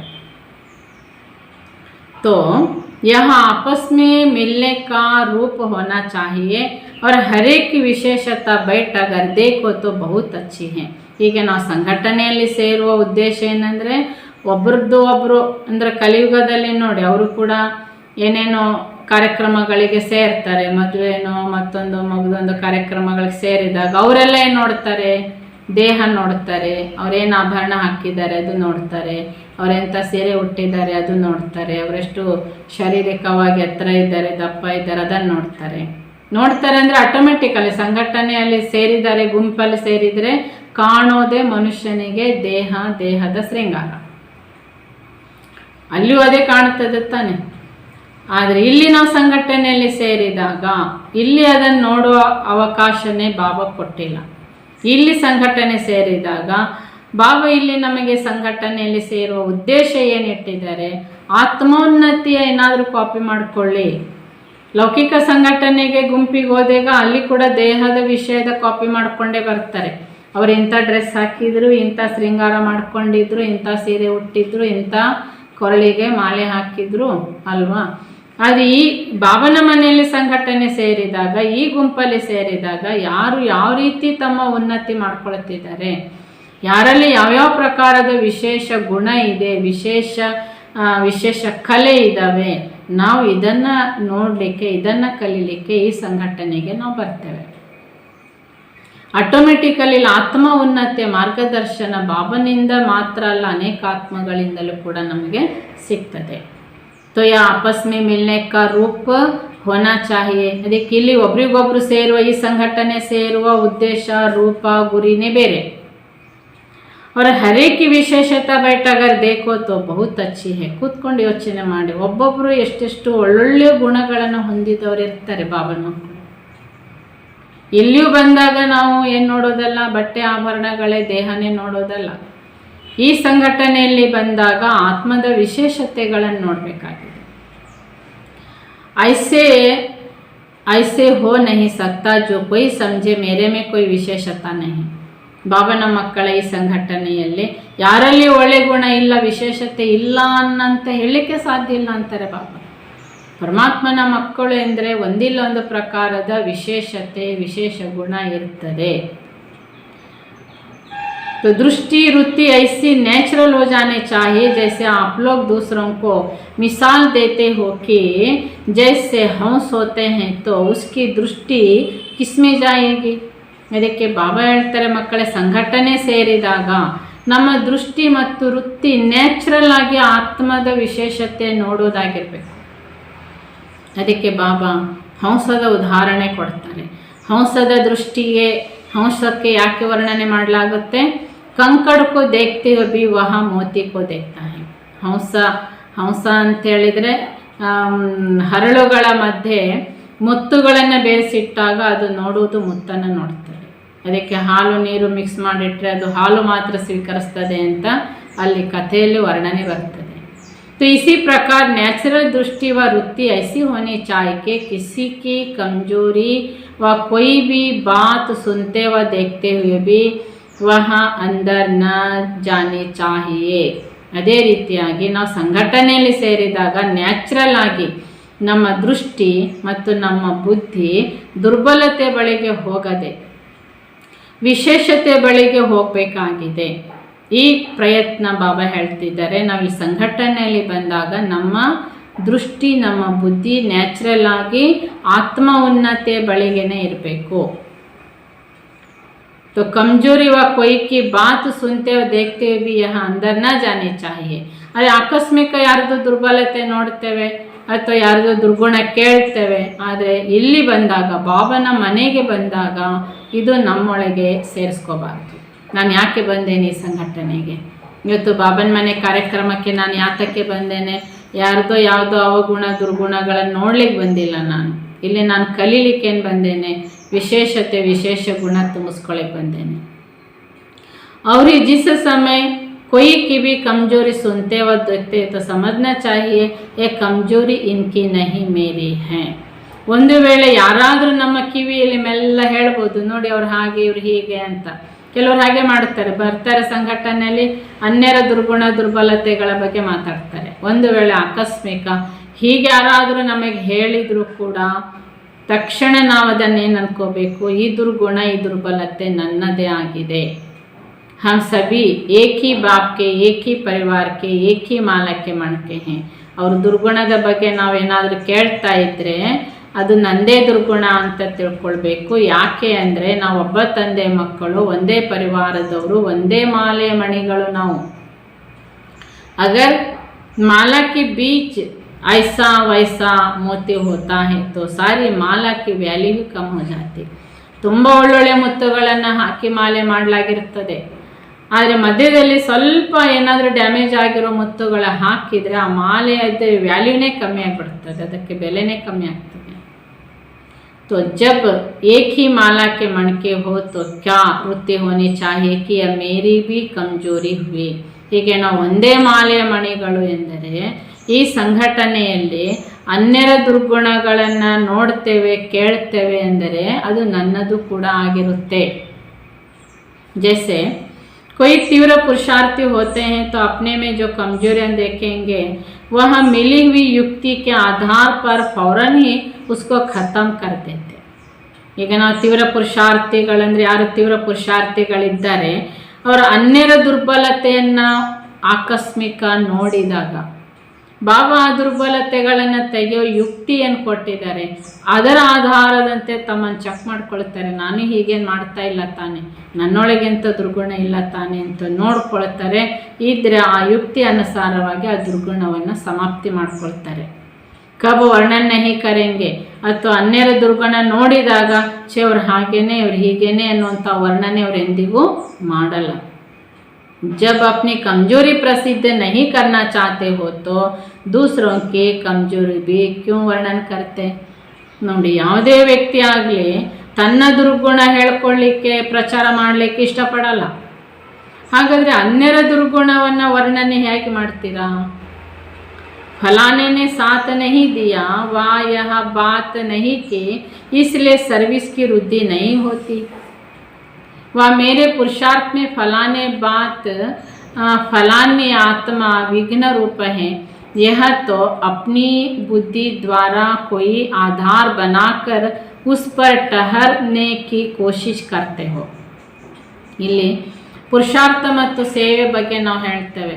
ಅವ್ರು ನನಗೆ ಸಹಕಾರ ಕೊಟ್ಟಿದ್ರೆ ನಾನು ಒಳ್ಳೆ ರೀತಿ ಸರ್ವಿಸ್ ಮಾಡ್ತಿದ್ದೆ. ಅವ್ರು ನಮಗೆ ಸಹಕಾರ ಕೊಡಲಿಲ್ಲ, ಅದಕ್ಕೆ ನಮಗೆ ಸರ್ವಿಸ್ ಮಾಡೋಕ್ಕಾಗಲಿಲ್ಲ. ಹಾಗೆ ಪುರುಷಾರ್ಥದ ವಿಷಯದಲ್ಲಿ ಹೇಳ್ತೇವೆ, ನಾನು ಪುರುಷಾರ್ಥ ಮಾಡ್ತಿದ್ದೆ, ಇಂಥವ್ರು ನನಗೆ ವಿಘ್ನ ಹಾಕಿದ್ರು, ಆ ಕಾರಣಕ್ಕೆ ನನಗೆ ಪುರುಷಾರ್ಥ ಮಾಡಲಿಕ್ಕಾಗಲಿಲ್ಲ ಅಂತ. ಅಲ್ಲಿ ಪುರುಷಾರ್ಥದ ಮಾಡದೇ ಇರೋ ಕಾರಣ ಅನ್ಯರು ವಿಘ್ನ ಹಾಕಿದ್ರು ಅಂತ ನಾವು ಅನ್ಯರಿಗೆ ಅಲ್ಲಿ ದೋಷ ಕೊಡ್ತೇವೆ. ಈ ಎರಡರ ಕಾರಣ ನಾವು ಪುರುಷಾರ್ಥಕ್ಕೂ ಸೇವೆಗೂ ಅನ್ಯರ ದುರ್ಬಲತೆಗೆ ಆಧಾರ ಇಟ್ಟಿದ್ದೇವೆ. ಲೇಕಿನ್ ಯಹ आधार फाउंडेशन लेस है, इसलिए यहाँ ठहरता नहीं. ಈಗೇನು ಅವರ ಸಹಕಾರ ಸಿಗಲಿಲ್ಲ, ಸೇವೆ ಆಗಲಿಲ್ಲ, ಇವರು ವಿಘ್ನ ಹಾಕಿದ್ರು, ಅದಕ್ಕೆ ಪುರುಷಾರ್ಥ ಆಗಲಿಲ್ಲ. ಅಂದರೆ ಇವೆರಡು ಕಾರಣಗಳಿಗೆ ಆಧಾರನೇ ಇಲ್ಲ, ಫೌಂಡೇಶನ್ನೇ ಇಲ್ಲ ಅಂತ ಹೇಳ್ತಾರೆ ಬಾಬಾ. ಅದಕ್ಕೆ ಇವು ನಿಲ್ಲಿಲ್ಲ, ಇವು ಹೋಗ್ತಿರ್ತವೆ. थोड़े समय के बाद वही आधार ನುಕ್ಸಾನ್ಕಾರಕ ಬನ್ ಜಾತಾ ಹೈ. ಹೀಗೆ ಆ ವ್ಯಕ್ತಿ ಇರ್ಬೋದು ಅಥವಾ ಸಹಕಾರ ಸಿಗದೇ ಇರುವಂಥ ಕಾರಣ, ಅದಕ್ಕೆ ಆಧಾರ ಅಂದರೆ ಫೌಂಡೇಶನ್ ಇಲ್ಲ, ಯಾರಿಂದಲೂ ಬಂದಿರೋ ವಿಷಯ ಆಗಿರ್ತದೆ. ನಾವು ಅದನ್ನು ಡಿಪೆಂಡ್ ಇಟ್ಕೊಂಡಾಗ ನಮಗೆ ತುಂಬ ನಷ್ಟ ಆಗ್ತದೆ. इसलिए होली हौसो होना तो होली हौसों की चाल कौन सी होती है.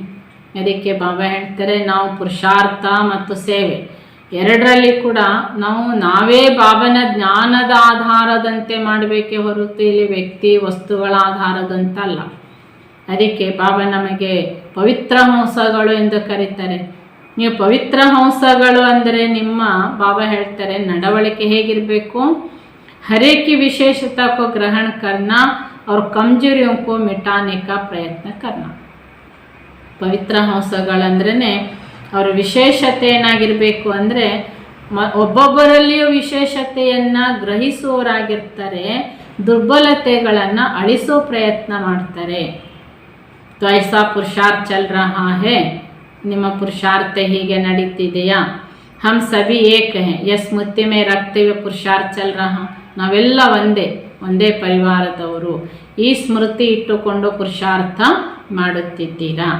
यही इस संगठन की विशेषता व भिन्नता है जो सारे विश्व में कोई भी संगठन नहीं.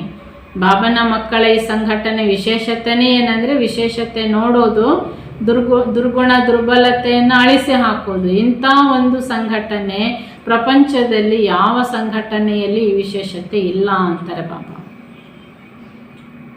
सभी देखने वाले, आने वाले, सुनने वाले क्या वर्णन करते कि यहाँ एक एक आत्मा का उठना, बोलना, चलना सभी एक जैसा है.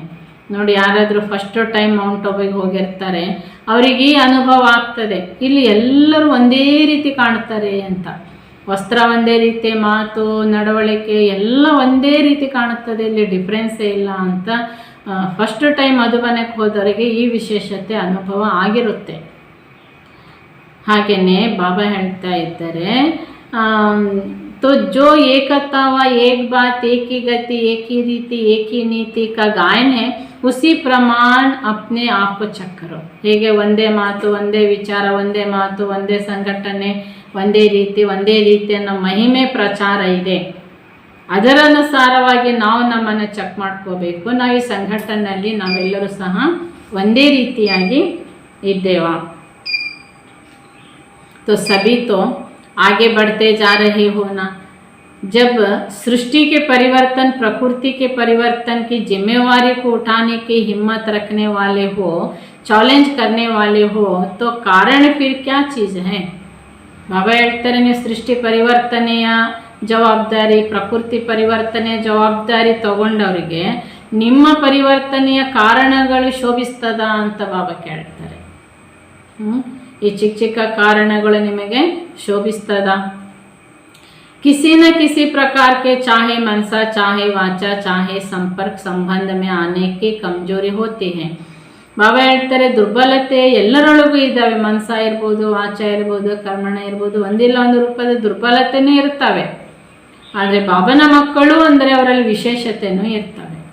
तो इस कमजोरियों से ही कारण पैदा होता है, तो रचना ही व्यर्थ है ना. ಆದರೆ ಬಾಬನ ಮಕ್ಕಳು ಅವರಲ್ಲಿ ದುರ್ಬಲತೆಗಳು ಇದ್ದಾವೆ, ಆದರೆ ವಿಶೇಷತೆಯೂ ಇದ್ದಾವೆ.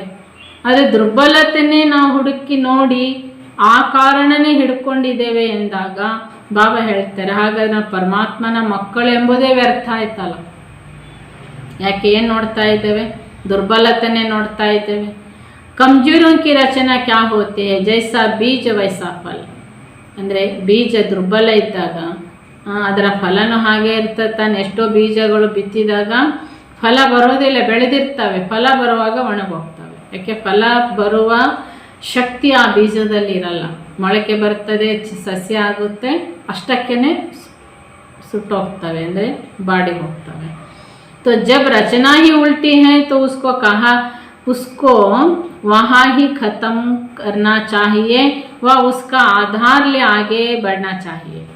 ಬಾಬಾ ಕೇಳ್ತಾರೆ, ಯಾವ ಬೀಜ ದುರ್ಬಲ ಇದೆ, ವೀಕ್ ಇದೆ, ಬೀಜ ಸರಿ ಇಲ್ಲ ಅಂದರೆ ಅದನ್ನು ಬಿತ್ತಬೇಕು, ಅದನ್ನು ಬಿಟ್ಬಿಡ್ಬೇಕು. ಬೀಜ ಸರಿ ಇಲ್ಲ ಅಂತ ಗೊತ್ತಾದಾಗ ಅದನ್ನು ಬಿಟ್ಬಿಡ್ತಾರೆ, ಅದನ್ನು ಬಿತ್ತನೆ ಮಾಡಲ್ಲ, ಅದು ವೇಸ್ಟ್ ಅಂತ. ಯಾಕೆ? ಏನು ಫಲ ಇಲ್ಲ, ಶ್ರಮ ವೇಸ್ಟು, ಸಮಯ ವೇಸ್ಟು, ಹಣ ವೇಸ್ಟ್ ಆಗುತ್ತೆ. ಅದೇ ರೀತಿಯಾಗಿ ಬಾಬಾ ಹೇಳ್ತಿದ್ದಾರೆ, ಯಾರ ದುರ್ಗುಣ ದುರ್ಬಲತೆ ನಮಗೆ ಕಾಣಿಸ್ತದೆ, ನೋಡ್ತೇವೆ ಎಂದಾಗ ಇದನ್ನು ಪ್ರಚಾರ ಮಾಡಬೇಕು, ಅದನ್ನು ಅಲ್ಲಿಗೆ ಸಮಾಪ್ತಿ ಮಾಡಬೇಕು. ಫಲಾನೆ ಕಾರಣ ಕಾ ನಿವಾರಣ ಹೋತೋ ಹಾಗೆ ಬಡೆ.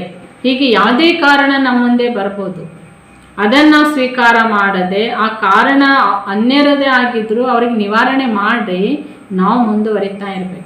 ಆ ಕಾರಣ ಹಿಡ್ಕೊಂಡು ನನಗೂ ಯೋಗ ಆಗಲಿಲ್ಲ, ನಂದು ಪುರುಷಾರ್ಥ ಆಗಲಿಲ್ಲ ಅಂತ ಅನ್ಯರ ದುರ್ಬಲತೆ ಕಾರಣ ಹಿಡಿದು ನಾವು ಪುರುಷಾರ್ಥಹೀನರು ಆಗೋದು ಇದು ಜ್ಞಾನಿಗಳು ಅಲ್ಲ. ಹೀಗೆ ಬಾಬಾ ಹೇಳ್ತಾರೆ, ಕಾರಣಕ್ಕ निवारण हो तो सर्विस बढ़ेगी, विघ्न हटेंगे. अभी यह ಭಾಷಾ भी ಚೇಂಜ್ ಕರೋ. ಈಗೇನೋ ಸಮಸ್ಯೆ ಯಾರಿಂದಲೂ ಆಗಿರ್ತದೆ, ಬಂದಿರ್ತದೆ, ಅದು ಸರಿ ಆದರೆ, ಅದು ನಿವಾರಣೆ ಆದರೆ ನಾನು ಸೇವೆ ಮಾಡ್ತೇನೆ. ಈ ಸಮಸ್ಯೆ ಸಮಾಪ್ತಿ ಆದರೆ ನಾನು ಪುರುಷಾರ್ಥ ಮಾಡ್ತೇನೆ, ಈ ಭಾಷೆ ನಾವು ಬಾಬನ ಮಕ್ಕಳು ಸಮಾಪ್ತಿ ಮಾಡಬೇಕು. ಆಪ್ ಸಭಿಕೋ ನಿವಾರಣೆ ದೇನೆ ವಾಲೆ ಹೋನ. ಯಾಕೆಂದರೆ ಬಾಬಾ ನಮಗೇನು ಕರ್ತವ್ಯ ಸೇವೆ ಕೊಟ್ಟಿದ್ದಾರೆ, ಅನ್ಯರ ಸಮಸ್ಯೆ ಪರಿಸ್ಥಿತಿಗಳನ್ನು ನಿವಾರಣೆ ಮಾಡೋರು ಅಂತ ಹೇಳಿದಾರಲ್ವ. तो आप लोगों के पास अज्ञानी लोग कारण का निवारण करने आते हैं ना. ಎಷ್ಟೋ ಜನ ಹೊರಗಿನ ಜನ ಸಮಸ್ಯೆಗಳ ಪರಿಸ್ಥಿತಿಗಳಿಗೆ ಇತ್ತೀಚೆಗೆ ಬಾಬನ ಮನೆ ಸೇವಾ ಕೇಂದ್ರ ಅಂದರೆ ಇದೊಂದು ಕೌನ್ಸಿಲಿಂಗ್ ಸೆಂಟರ್ ಅಂತಲೇ ಮಾಡಿದಾರಲ್ಲ. ಇದು ಎಷ್ಟೋ ಜನ ಸಂಸಾರದ ಅನೇಕ ಪರಿಸ್ಥಿತಿಗಳ ಪರಿಹಾರಕ್ಕೆ ಬಾಬನ ಮನೆಗೆ ಬಂದು ಸಮಸ್ಯೆಗಳ ಪರಿಹಾರಕ್ಕೆ ಚರ್ಚೆ ಮಾಡ್ತಾರೆ. जो अनेक प्रकार के कारणों को निवारण करने वाले हैं वह यहाँ आधार कैसे ले सकते हैं. ಈಗ ನಾವು ಬಾಬನ ಮಕ್ಕಳು ಸಂಸಾರದ ಸಮಸ್ಯೆಗಳನ್ನು ಕಾರಣಗಳನ್ನು ನಿವಾರಣೆ ಮಾಡುವ ಜ್ಞಾನ ಶಕ್ತಿ ಹೊಂದಿದವರು ಸೇವೆ ಪುರುಷಾರ್ಥಹೀನರಾಗುವ ವಿಷಯನ ಆಧಾರ ಹೇಗಿಟ್ಕೋತೀರಾ. जब सभी आधार खत्म हुए तो फिर देह अभिमान संस्कार ऑटोमेटिकली खत्म हो जाएंगे. ಹೀಗೆ ಬಾಬಾ ಹೇಳ್ತಾರೆ, ಅನ್ಯರ ದುರ್ಬಲತೆ ದುರ್ಗುಣ, ಅವರು ಹೀಗೆ ಮಾಡಿದ್ರು ಅವ್ರು ಹಾಗೆ ಮಾಡಿದ್ರು ಎಂಬ ಕಾರಣಗಳು ಸಮಾಪ್ತಿ ಆದಾಗ ದೇಹಾಭಿಮಾನ ಅಥವಾ ಸಂಸ್ಕಾರಗಳು ಆಟೋಮೆಟಿಕಲಿ ಸಮಾಪ್ತಿ ಆಗುತ್ತವೆ. ಯಹ ಬಾತೆ ಹಿ ದೇಹಾಭಿಮಾನ ಮೇಲೆ ಆತಿ. ಅವ್ರು ಹೀಗೆ ಮಾಡಿದ್ರು ಅದಕ್ಕೆ ನಂದು ಹೀಗಾಯಿತು, ಅದಕ್ಕೋಸ್ಕರ ನಾನು ಹಾಗೆ ಮಾಡಿದೆ, ಇದೆಲ್ಲ ದೇಹಾಭಿಮಾನದ ಮಾತುಗಳು. ಬಾತೆ ಹಿ ಖತಮ್ ಹೋ ಜಾಯೇಗಿ ತೋ ಉಸ್ಕಾ ಪರಿಣಾಮ ಭಿ ಖತಮ್ ಹೋ ಜಾಯೇಗಾ. ಅದಕ್ಕೆ ಅವರಿಂದ ಹೀಗಾಯಿತು ನನಗೆ ಅನ್ನೋ ಮಾತು ಸಮಾಪ್ತಿ ಆದಾಗ ಅದರಿಂದ ಏನು ಪರಿಣಾಮ ಆಗಿತ್ತು ಅದು ಕೂಡ ಸಮಾಪ್ತಿ ಆಗಿಬಿಡುತ್ತೆ. छोटे छोटे कारण में आने से भिन्न भिन्न प्रकार के देहाभिमान आ जाते. ಹೀಗೆ ಚಿಕ್ಕ ಚಿಕ್ಕ ಕಾರಣಗಳನ್ನು ಬಾಬಾ ಹೇಳ್ತಾರೆ, ಕಾರಣಗಳಲ್ಲಿ ಬರೋದರಿಂದ ಭಿನ್ನ ಭಿನ್ನ ಪ್ರಕಾರದ ದೇಹಾಭಿಮಾನ ಸಮಾಪ್ತಿ ಆಗುತ್ತೆ.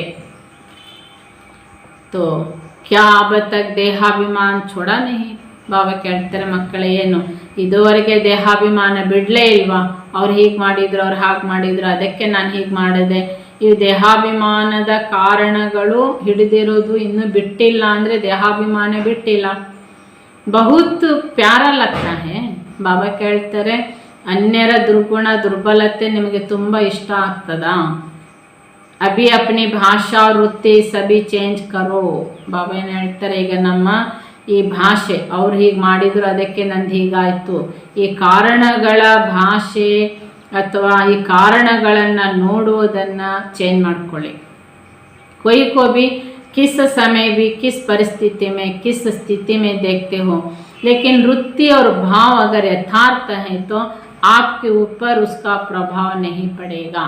ಹೀಗೆ ಬಾಬಾ ಹೇಳ್ತಿದ್ದಾರೆ, ಯಾವುದೇ ಸಮಯದ ಯಾವುದೇ ಪರಿಸ್ಥಿತಿಯಲ್ಲಿ ಯಾವುದೇ ಸ್ಥಿತಿಯನ್ನು ಅನ್ಯರದು ನೀವು ನೋಡ್ತಾ ಇದ್ರೂ ಬಾಬಾ ಹೇಳ್ತಾರೆ, ನೀವು ಯಥಾರ್ಥವಾದ ರೂಪದಲ್ಲಿ ನೋಡ್ತೀರಿ ಎಂದಾಗ ಅವ್ರು ಎಷ್ಟೇ ದುರ್ಗುಣ ದುರ್ಬಲತೆಯಲ್ಲಿದ್ರೂ ಅವರ ಯಾವ ಪ್ರಭಾವ ನಮ್ಮ ಮೇಲೆ ಆಗೋದಿಲ್ಲ. ಕಲ್ಯಾಣ ಕಿ ವೃತ್ತಿ और ಭಾವ ಶುಭ ಚಿಂತಕ ಹೋನಾ ಚಾಹಿಯೆ.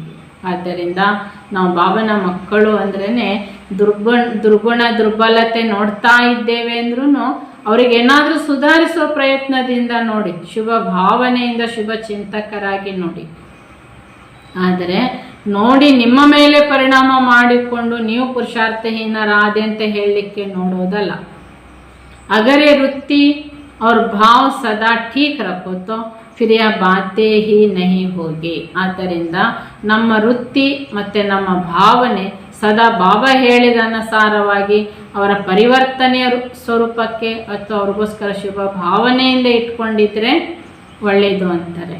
ಹೀಗೆ ಬಾಬಾ ಹೇಳ್ತಾರೆ, कोई क्या भी करे, कोई आपके विघ्न रूप बने, लेकिन आपका भाव ऐसे के द्वारा भी शुभ चिंतकपन का हो. ಯಾರು ಏನಾದರೂ ಮಾಡ್ಕೊಳ್ಳಿ, ಹೇಗಾದರೂ ಇರಲಿ, ಅವರು ಯಾವುದೇ ರೂಪದ ವಿಘ್ನ ಹಾಕೋರೇ ಆಗಿರಲಿ ನಮಗೆ, ಆದರೆ ನಾವು ಅವರ ಮೇಲೆ ಶುಭ ಚಿಂತಕರಾಗಿಯೇ ಇದ್ದೇವಾ. इसको कहा जाता है तीव्र पुरुषार्थी व होली हंस.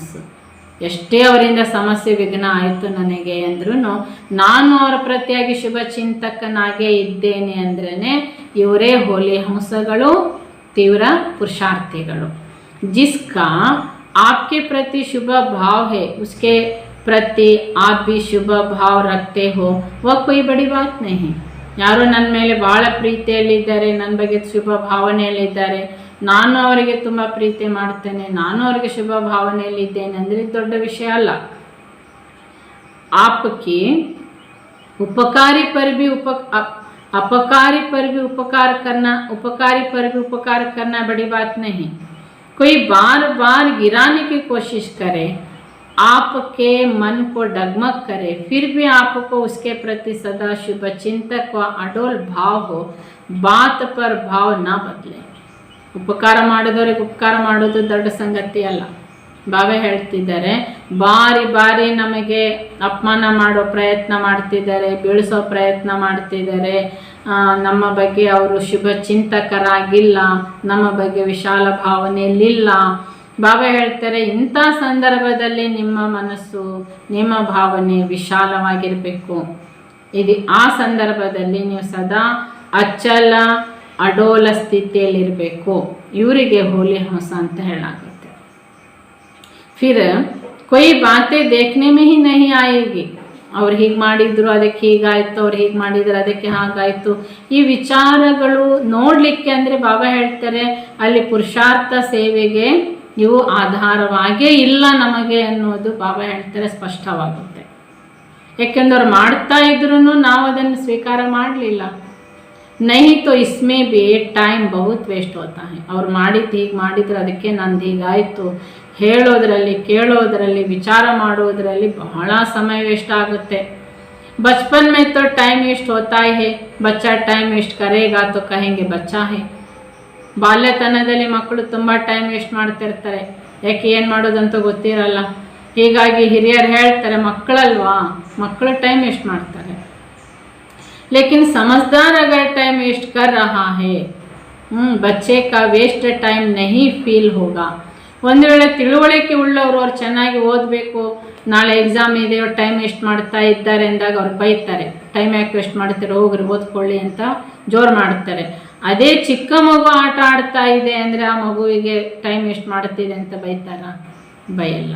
ಅದಕ್ಕೆ ಬಾಲ್ಯ ಜೀವನದ ಟೈಮ್ ವೇಸ್ಟ್ ಬೇರೆ, ತಿಳುವಳಿಕೆ ಬಂದವರು ಟೈಮ್ ವೇಸ್ಟ್ ಮಾಡುವುದು ಬೇರೆ, ಎರಡರ ಪರಿಣಾಮ ಫಲ ಬೇರೆ ಬೇರೆನೇ ಬರ್ತದೆ।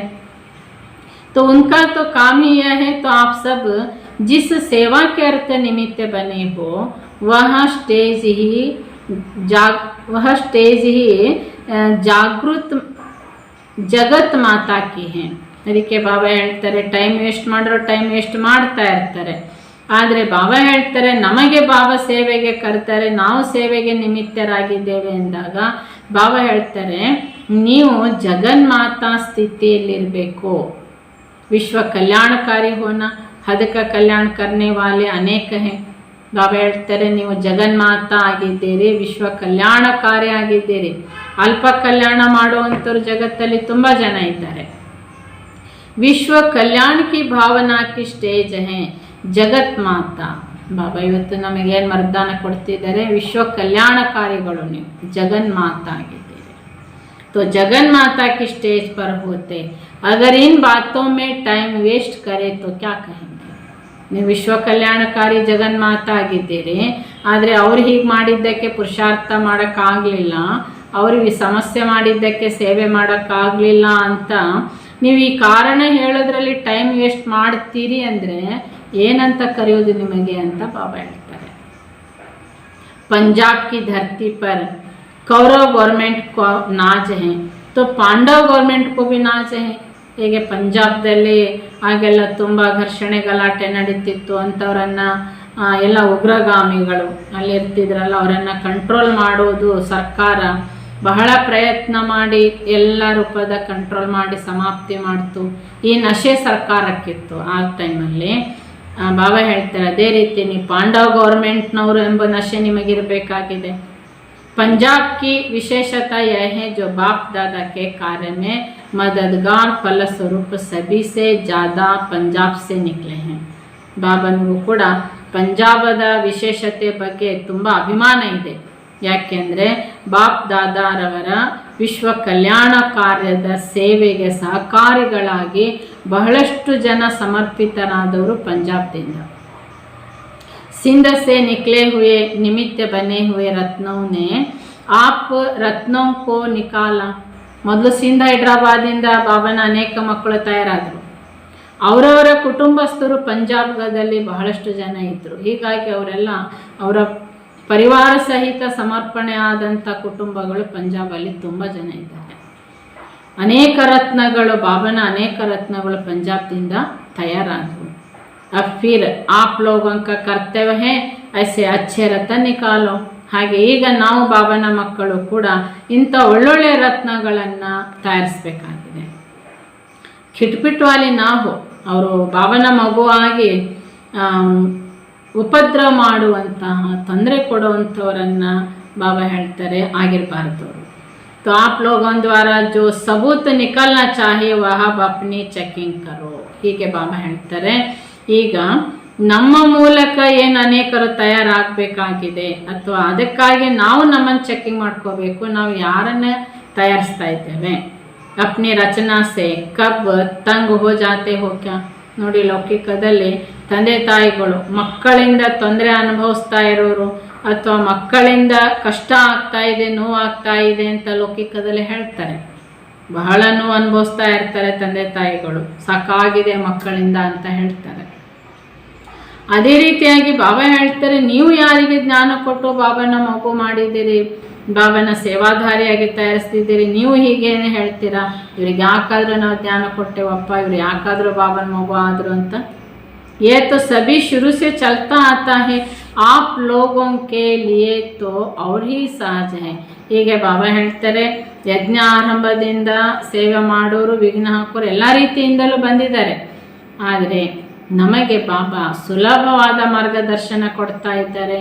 आप लोगों को कोई स्थूल पालना नहीं करनी पड़ती है, सिर्फ रूहानी पालना. ಲೌಕಿಕದಲ್ಲಿ ತಂದೆ ತಾಯಿಗಳು ತಮ್ಮ ಮಕ್ಕಳನ್ನು ಎಲ್ಲ ರೀತಿಯಿಂದಲೂ ಸಾಕಬೇಕಾಗುತ್ತೆ, ಪಾಲನೆ ಕೊಡಬೇಕಾಗುತ್ತೆ. ಇಲ್ಲಿ ಬಾಬಾ ಆತ್ಮದ ಕಲ್ಯಾಣಕ್ಕೆ, ಆತ್ಮಕ್ಕೆ ಪಾಲನೆ ಕೊಡೋದು ಮಾತ್ರ ಹೇಳ್ತಿದ್ದಾರಲ್ಲ, ಇಲ್ಲಿ ದೇಹದ ವಿಷಯನೇ ಬರಲ್ಲ. ಲೇಕಿನ್ ಪಹಲಾ पूर्व निकलने का समय तो दोनों ही जिम्मेवारी थी. ಆದರೆ ಮೊದಲ ಯಜ್ಞ ಆರಂಭದಲ್ಲಿ ಏನಾಗ್ತಿತ್ತು, ಯಾರೇ ಬಾಬನ ಮಕ್ಕಳು ಬಂದರೆ ಎರಡೇ ರೀತಿಯಿಂದಲೂ ಅವರನ್ನು ಪಾಲನೆ ಕೊಡೋ ಜವಾಬ್ದಾರಿ ಇತ್ತು. ಯಾಕೆಂದರೆ ಸಮರ್ಪಣೆ ಆಗಿಬಿಡ್ತಾರೆ. ಸಮರ್ಪಣೆ ಆದಾಗ ಅವ್ರದ್ದು ಶರೀರನೂ ನೋಡಬೇಕು, ಆತ್ಮ ಕಲ್ಯಾಣನೂ ನೋಡಬೇಕಾಗ್ತಿತ್ತು. एक जिम्मेवारी को पूरा करना सहज होता है, दोनों जिम्मेवारी में समय देना पड़ता है. ಕೇವಲ ಆತ್ಮ ಕಲ್ಯಾಣಕ್ಕೆ ಅವರಿಗೆ ಕ್ಲಾಸ್ ಮಾಡಿದ್ವಿ, ಯೋಗ ಮಾಡಿಸ್ತಿದ್ವಿ, ಆತ್ಮಕ್ಕೆ ಪಾಲನೆ ಅಷ್ಟೇ ಕೊಟ್ಟರೆ ಇದರ ದೊಡ್ಡ ವಿಷಯ ಬರಲ್ಲ. ಒಂದೇ ರೀತಿಯ ಜವಾಬ್ದಾರಿಗೆ ಸುಲಭ ಇದೆ. ಆದರೆ ಎರಡೂ ರೀತಿ ಜವಾಬ್ದಾರಿ ನಿಭಾಯಿಸಬೇಕಾದಾಗ ಅಲ್ಲಿ ಸ್ವಲ್ಪ ಪ್ರಯತ್ನ ಬೇಕು. ಫಿರ್ ಬಿ ಪಹಲಾ ಪೂರ ನಿಕ್ಲಾ ತೋ ಸಹಿನ.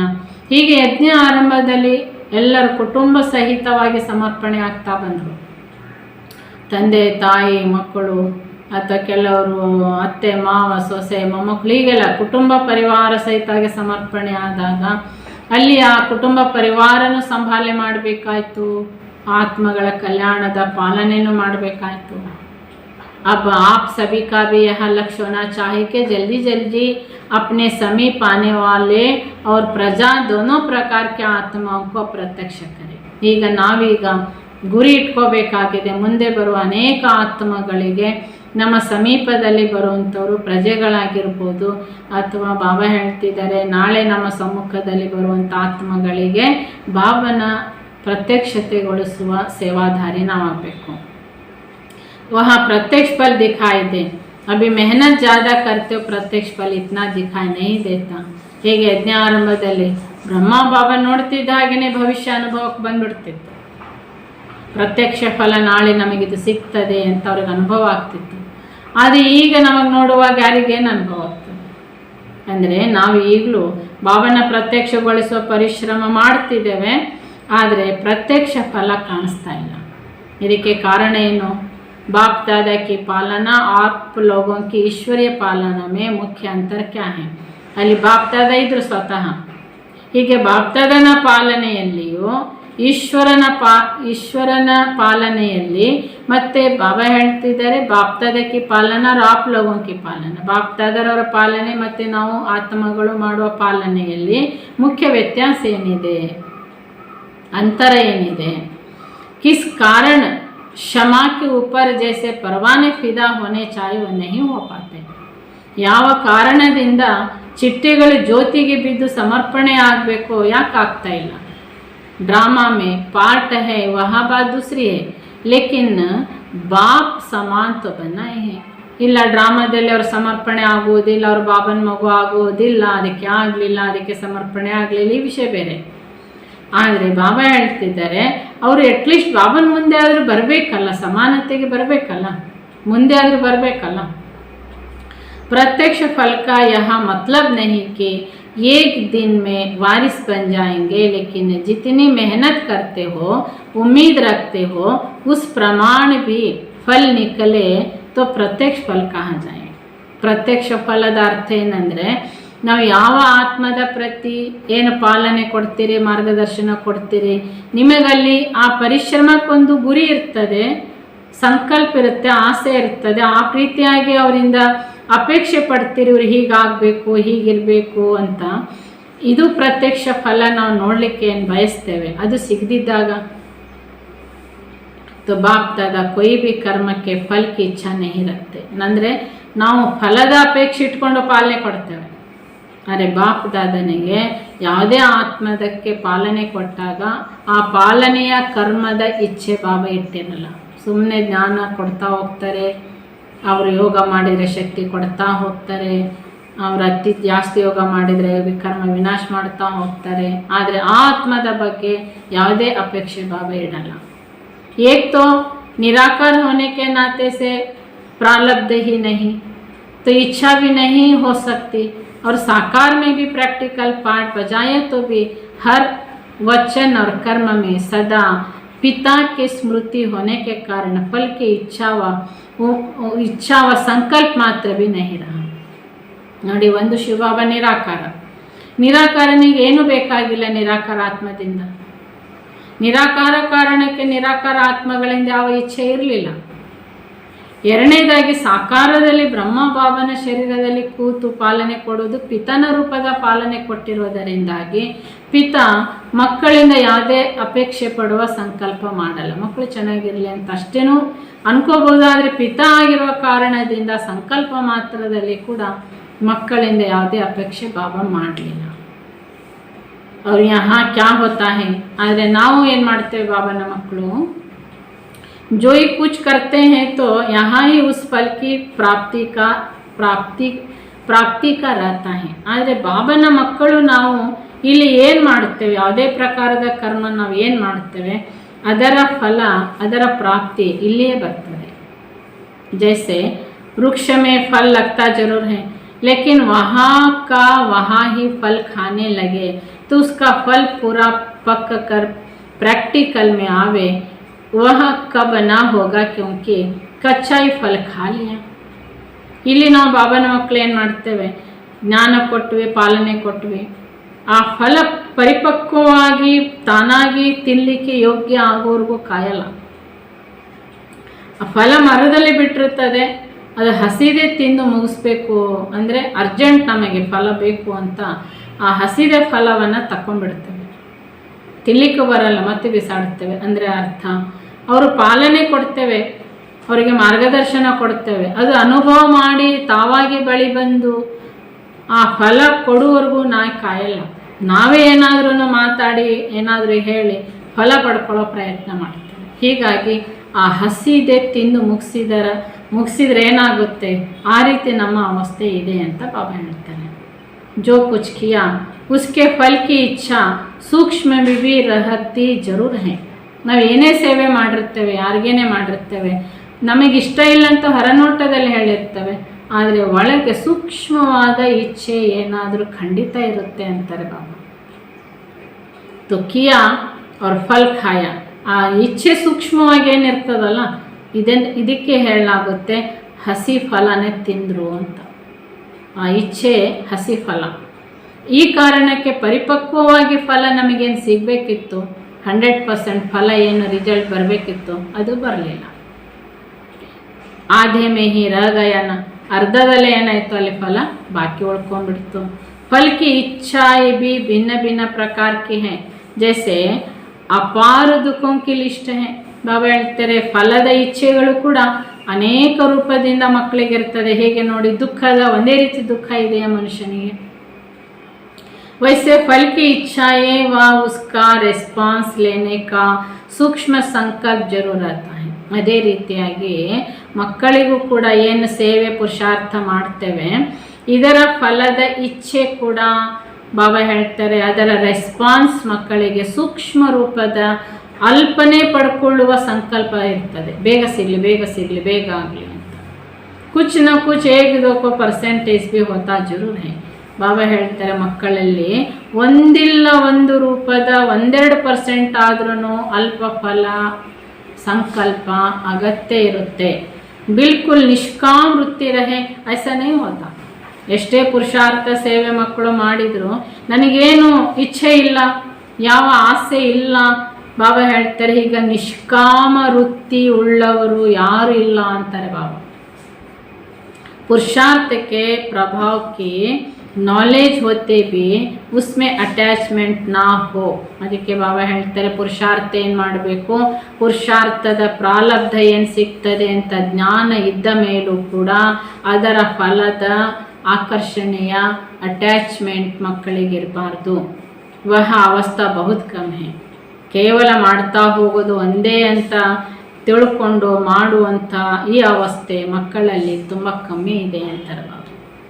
मिसाल आप लोगों ने किन्हों की सेवा की है, 8 को समझाया, उसकी रिजल्ट में एक तो आपकी महिमा करते हैं और दूसरे ना महिमा ना ग्लानि करते, गंभीरता से चलते हैं, तो फिर भी देखेंगे 8 में से आपका अटेंशन 1-2% में उन 2-3 तरफ ज़्यादा जाएगा. जिन्होंने महिमा की उसकी गंभीरता की तरफ कम होगी. बाहर से जो उसने महिमा की उनकी स्वीकार करने के संस्कार प्रत्यक्ष हो जाएंगे. ನೋಡಿ ಬಾಬು ಉದಾಹರಣೆಗೆ ಹೇಳ್ತಾರೆ, ನೀವು 8 ಆತ್ಮಗಳಿಗೆ ಜ್ಞಾನ ಕೊಟ್ರಿ ಅಂತ ತಿಳ್ಕೊಳ್ಳಿ. ಅವರು 8 ಆತ್ಮಗಳಲ್ಲಿ 2 ಅಥವಾ 3 ನಮಗೆ ತುಂಬ ಹೊಗಳ್ತಾರೆ, ನೀವು ತುಂಬ ಚೆನ್ನಾಗಿ ನಮಗೆ ಜ್ಞಾನ ಕೊಟ್ರಿ, ಮಾರ್ಗದರ್ಶನ ಕೊಟ್ರಿ, ನೀವು ತುಂಬ ಒಳ್ಳೇದು ಏನೋ ನಮಗೆ ತುಂಬ ಹೊಗಳ್ತಾರೆ. ಉಳಿದವರು 5-6 ಜನ ಸುಮ್ಮನೆ ಗಂಭೀರತೆಯಲ್ಲಿ ಇರ್ತಾರೆ. ಅವರ ಹೊಗಳಿಕೆ ಯಾರು ಮಾಡಿರ್ತಾರೆ, ನಮ್ಮ ಗಮನ ಆಟೋಮೆಟಿಕಲಿ ನಮಗೆ ಗೊತ್ತಿಲ್ಲದೆ ನಮ್ಮ ಮನಸ್ಸು ಅವ್ರ ಬಳಿಗೆ ಆಕರ್ಷಣೆ ಆಗ್ತದೆ, ಅವರ ಮಹಿಮೆಗೆ ಬಾಗುತ್ತೆ. ಯಾರು ಗಂಭೀರತೆಯಲ್ಲಿ ಇರ್ತಾರೆ ಅವರ ಬಗ್ಗೆ ನಾವು ಸೈಲೆಂಟ್ ಇರ್ತೇವೆ, ಅಂದರೆ ಅವರ ಬಳಿಗೆ ನಮ್ಮ ಇಂಟ್ರೆಸ್ಟ್ ಕಮ್ಮಿ ಆಗ್ತದೆ. ಹೀಗಿರ್ತದಲ್ವ ಅಂತ ಬಾಬಾ ಹೇಳ್ತಾರೆ. दूसरे शब्द में कहते हैं इनके संस्कार इनका स्वभाव मिलता है. ಆಗ ನಾವೇನು ಹೇಳ್ತೇವೆ, ಯಾರು ಮಹಿಮೆ ಮಾಡಿರ್ತಾರೆ ಅವರ ಬಗ್ಗೆ ಹೇಳ್ತೇವೆ, ಇಲ್ಲ ನಮ್ಮ ನಿಮ್ಮ ಸ್ವಭಾವ ಒಂದೇ, ನಾವು ನೀವು ಒಂದೇ ಅಂತಲ್ಲಿ ಹೇಳಿ ಕಾರಣ ಮಾಡ್ತೇವೆ. ಫಲಾನೆ ಕೆ ಸಂಸ್ಕಾರ ಮಿಲ್ತೆ ನಹಿ ಇಸ್ಲಿಯೇ ದೂರ रहते हैं. ಅಲ್ಲಿ 5-6 ಜನ ಯಾರು ಮಹಿಮೆ ಮಾಡಿರಲ್ಲ, ಅವರ ಸಂಸ್ಕಾರ ನಮ್ಮ ಸಂಸ್ಕಾರ ಸೆಟ್ ಆಗಲ್ಲ, ಅದಕ್ಕೆ ನಾವು ಸ್ವಲ್ಪ ಅವರಿಂದ ದೂರ ಇರ್ತೇವೆ. ಹೊರನೋಟದಲ್ಲಿ ಹೊಗಳಿಕೆಗೆ ಸಂಸ್ಕಾರ ಒಂದು ಅಂತ ಹೇಳಿದ್ವಿ, ಯಾರು ಸೈಲೆಂಟ್ ಇದ್ರು ಅವ್ರದ್ದು ನಮ್ಮದು ಸಂಸ್ಕಾರ ಒಂದಾಗಲ್ಲ ಅಂತ ಹೇಳಿದ್ವಿ. ಲೇಕಿನ್ ವಾಸ್ತವ ಮೇ ಯಾ ಸೂಕ್ಷ್ಮ ಫಲ ಕೋ ಸ್ವೀಕಾರ ಕರ್ನ ಏನಾಯಿತು, ವಾಸ್ತವಿಕವಾಗಿ ನಾವು ಜ್ಞಾನ ಹೇಳಿದ್ವಿ, ಅವ್ರು ನಮಗೆ ಹೊಗಳಿದ್ರು, ನಾವು ಸ್ವೀಕಾರ ಮಾಡಿದ್ವಿ ಅಂದರೆ ಅಲ್ಲಿ ಹಸಿ ಫಲ ತಿಂದವರು ನಾವು ಅಂತ ಅರ್ಥ. ಯಾಕೆಂದರೆ ಹೊಗಳಿಕೆ ಸ್ವೀಕಾರ ಮಾಡಿಬಿಟ್ವಿ. ಮೂಲ ಕಾರಣ ಯಹ ರಹ ಜಾತಾ ಹೈ, ಕರೆಂಗೆ ಅವ್ರ ರಿಸಲ್ಟ್ ಕಾ ಇಂತಜಾರ್ रहेगा. ಮೂಲ ಕಾರಣ ಏನಾಗಿದೆ, ನಾವೇನು ಸೇವೆ ಮಾಡ್ತೇವೆ ಅಲ್ಲಿ ಪ್ರತ್ಯಕ್ಷ ಫಲ ಅವರ ಹೊಗಳಿಕೆಯನ್ನು ಕಾಯ್ತೇವೆ ನಾವು. ಅವ್ರು ನನಗೆ ಹೊಗಳ್ತಾರೆ, ನಾನು ಚೆನ್ನಾಗಿ ಮಾಡಿದ್ದೇನಲ್ಲ, ಅವ್ರು ನನಗೆ ಪ್ರೀತಿ ಮಾಡ್ತಾರೆ, ನನಗೆ ಗೌರವಿಸ್ತಾರೆ, ನನಗೆ ಹೊಗಳ್ತಾರೆ, ಇದನ್ನು ಕಾಯ್ತಾ ಇರ್ತೇವೆ. तो पहले अटेंशन इस बात में जाएगा कि इसने मेरे लिए क्या कहा. ಹೀಗೆ ನಾವು ಸೇವೆ ಆದ ಮೇಲೆ ಯಾವುದೇ ಮಾಡಲಿ, ಸ್ಥೂಲನೋ ಸೂಕ್ಷ್ಮನೋ ಕ್ಲಾಸೋ ಭಾಷಣನೋ ಯಾವುದೇ ಸೇವೆ ಮಾಡಿದ ಮೇಲೆ ಅಲ್ಲಿ ನಮ್ಮ ಅಟೆನ್ಷನ್ ರಿಸಲ್ಟ್ ಬಳಿಗೆ ಗಮನ ಇರ್ತದೆ. ಅವ್ರು ನನಗೆ ಥ್ಯಾಂಕ್ಸ್ ಹೇಳ್ತಾರಾ, ಅವ್ರು ನನಗೆ ಗೌರವಿಸ್ತಾರ, ಅವ್ರು ನನಗೆ ಪ್ರೀತಿ ಮಾಡ್ತಾರ, ಈ ರಿಸಲ್ಟನ್ನು ಕಾಯ್ತೇವೆ.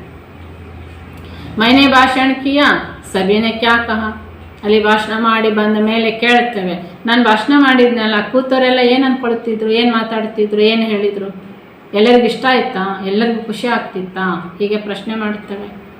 ಇಸ್ಮೆ ಅಟೆನ್ಷನ್ ಜಾಯಿಗ, ಅಲ್ಲಿ ಭಾಷಣದ ಸೇವೆ ಮಾಡಿದ ಮೇಲೆ ಸಭಿಕರಲ್ಲಿ ಯಾವ ವಿಚಾರ ಬಂತು ಅನ್ನೋ ಅಟೆನ್ಷನಿಗೆ ಹೋಯ್ತು ನಮ್ಮ ಮನಸ್ಸು. तो अपने को आगे बढ़ाने की एम से रिजल्ट लेना, अपनी सर्विस के रिजल्ट को जानना, अपनी उन्नति के लिए जानना, वहाँ अलग बात है.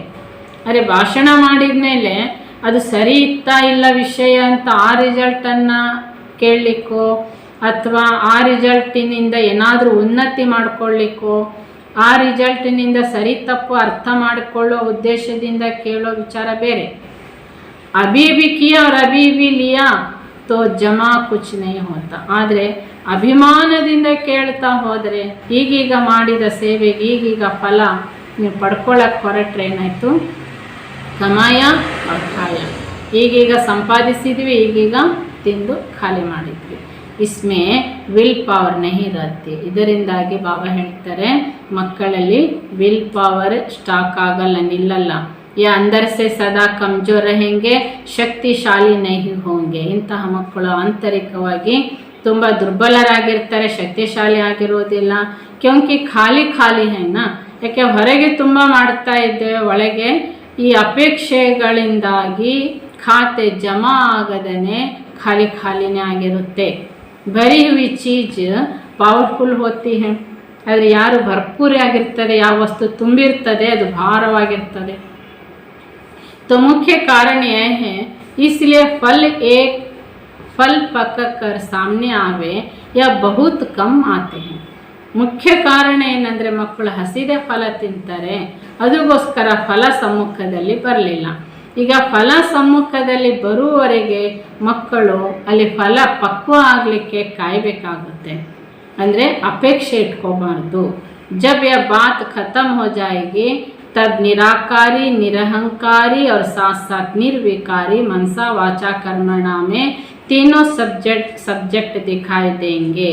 ಹೀಗೆ ಅತಿ ಮುಖ್ಯವಾಗಿ ಬಾಬಾ ಹೇಳ್ತಾರೆ, ಸೇವೆ ಪುರುಷಾರ್ಥ ನಿಮಗೆ ಯಾವ ಅಪೇಕ್ಷೆ ಇಲ್ಲದೆ ನೀವು ಮಾಡ್ತಾ ಇದ್ದೀರಿ ಅಂದರೆ ಅಲ್ಲಿ ಮಾಡ್ತಾ ಹೋದ ಹಾಗೆ ನಿರಾಕಾರಿ, ನಿರಹಂಕಾರಿ, ನಿರ್ವಿಕಾರಿ, ಮನಸಾ ವಾಚಾ ಕರ್ಮಣ ಈ 3 ಸಬ್ಜೆಕ್ಟಿನಲ್ಲಿ ಕಂಡುಬರುತ್ತದೆ.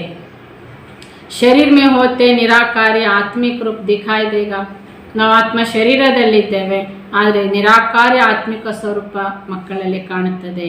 ಜೈಸೆ ಸಾಕಾರ ಮೇ देखा बुजुर्गस्ता लेकिन फिर भी शरीर को ना देख रूही दिखाई देता था.